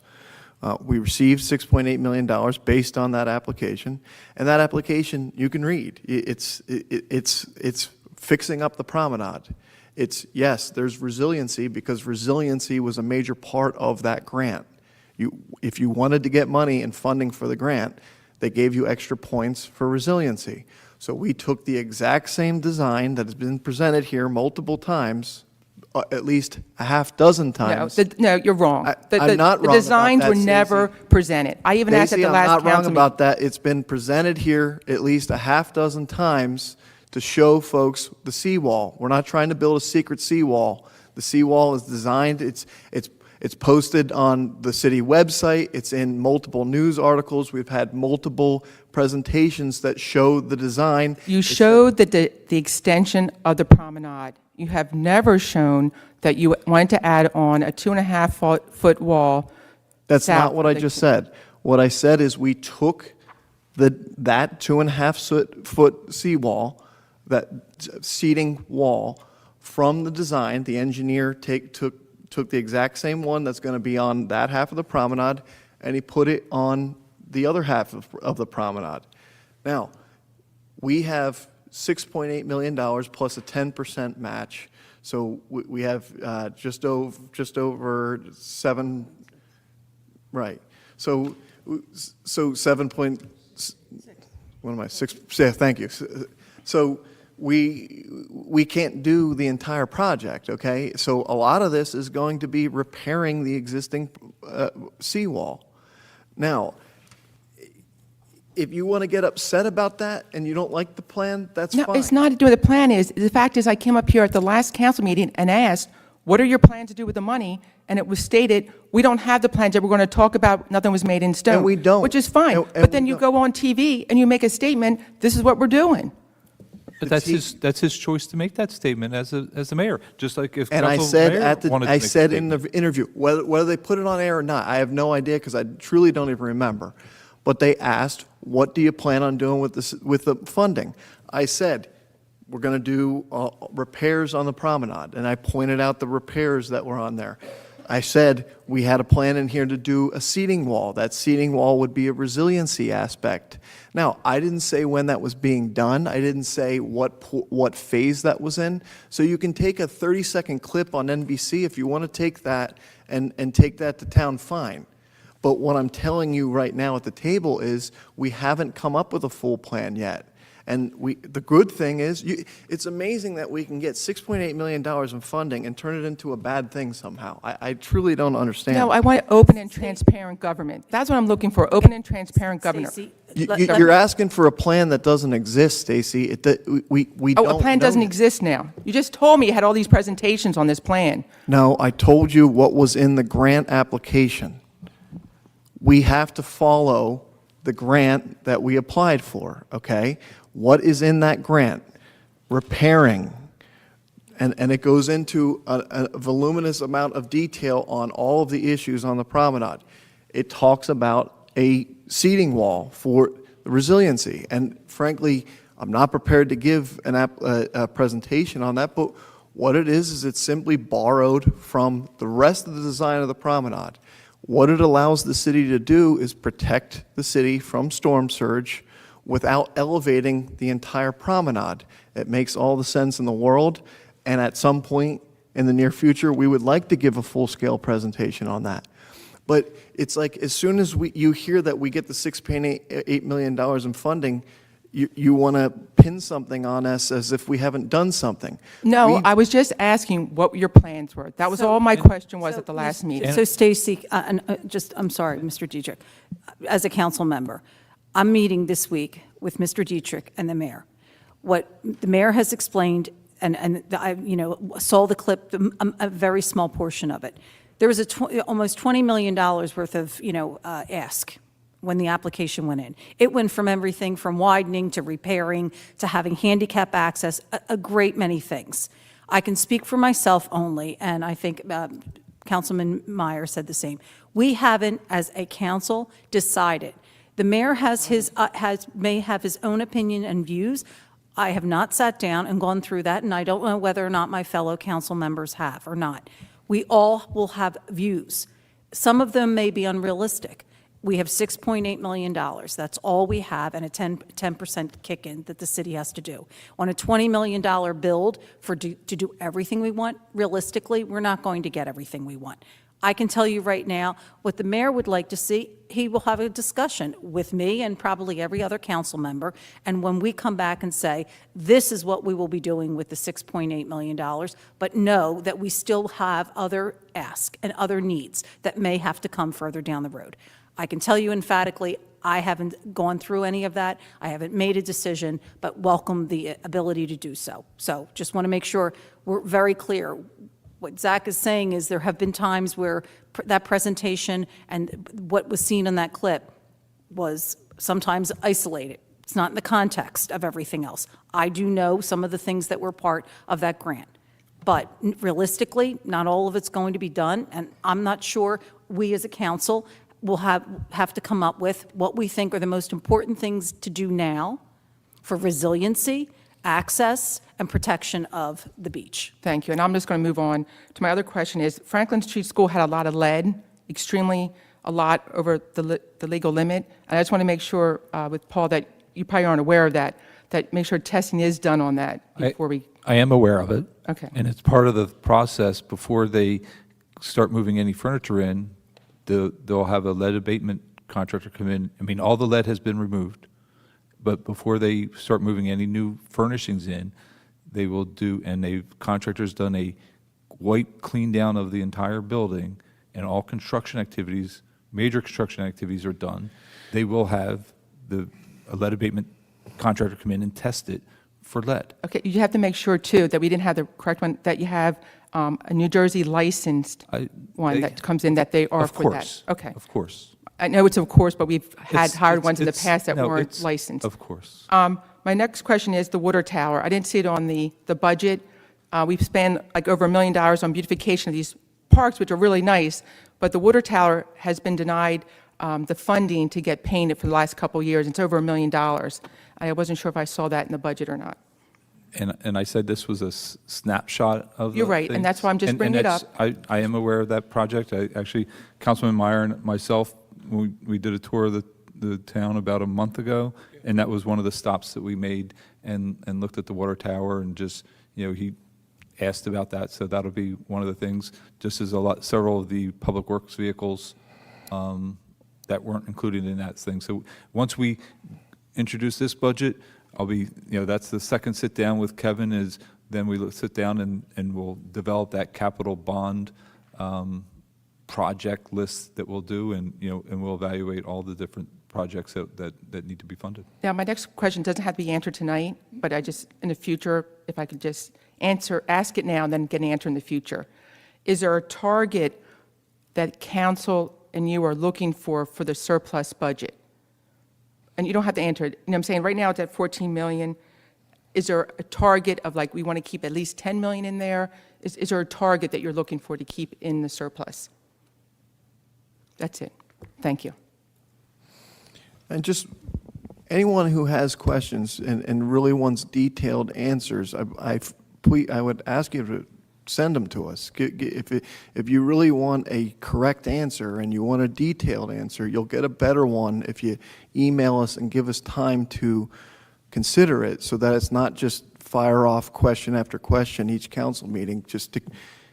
I think there's a little difference between trying to put people on their toes and maybe even look bad and actually get the correct answer. And I just want to make sure that I want people to feel free to come up here and have a productive conversation, but I also want to make sure people get the answer. So truly, if you have an answer, and frankly, some of you may be uncomfortable with public speaking, please feel free to call the mayor's office, call the city manager's office, email any one of us individually, because truly I want to make sure that that's encouraged. Sorry. I'll only be a second. Do I need to repeat my name and everything? Please. For the record. Ruth Leo, 237 Capeport Lane. Mr. Dietrich, you said you were making up plans for Capeport Lane. I would appreciate it before any decisions are made, since I live there and there's only 3 houses there. Well, really, there's, 3, and 2 of them are rentals. And I would like to see it before you do it, because it affects me greatly. I'll make sure you get a copy before. I'd like to discuss it with you, too, in case there's something, Well, wouldn't you? I Any of you? wouldn't want to, I'll make sure you can get a copy of it, but I wouldn't want to delay the bidding of it so that it Well, slows it the wouldn't project take you down. long, but show me. I'd tell you whether it's going to, I don't want you to take the island out. I'll tell you real quick. I don't want you to take the island out. You've discussed about taking off part of it on my end, and I'm dealing with enough. It's only a 2-lane. At this point, we're not looking to expand or change the current pavement. We're going to take the existing current pavement and regrade it so it flows properly so that you don't have a Fine. drainage problem. That's all I That's all the needed to know. intent. That's God the bless intent you. of the project. There's I'm no, not coming up here again. yep, no problem. Thank you. You all go home and have a good night. Thank you, Mrs. Leo. Any other public comment? All right, motion to adjourn? I'll make that motion. Thank you, everybody. Have a wonderful evening. Thank you. Time is 7:28.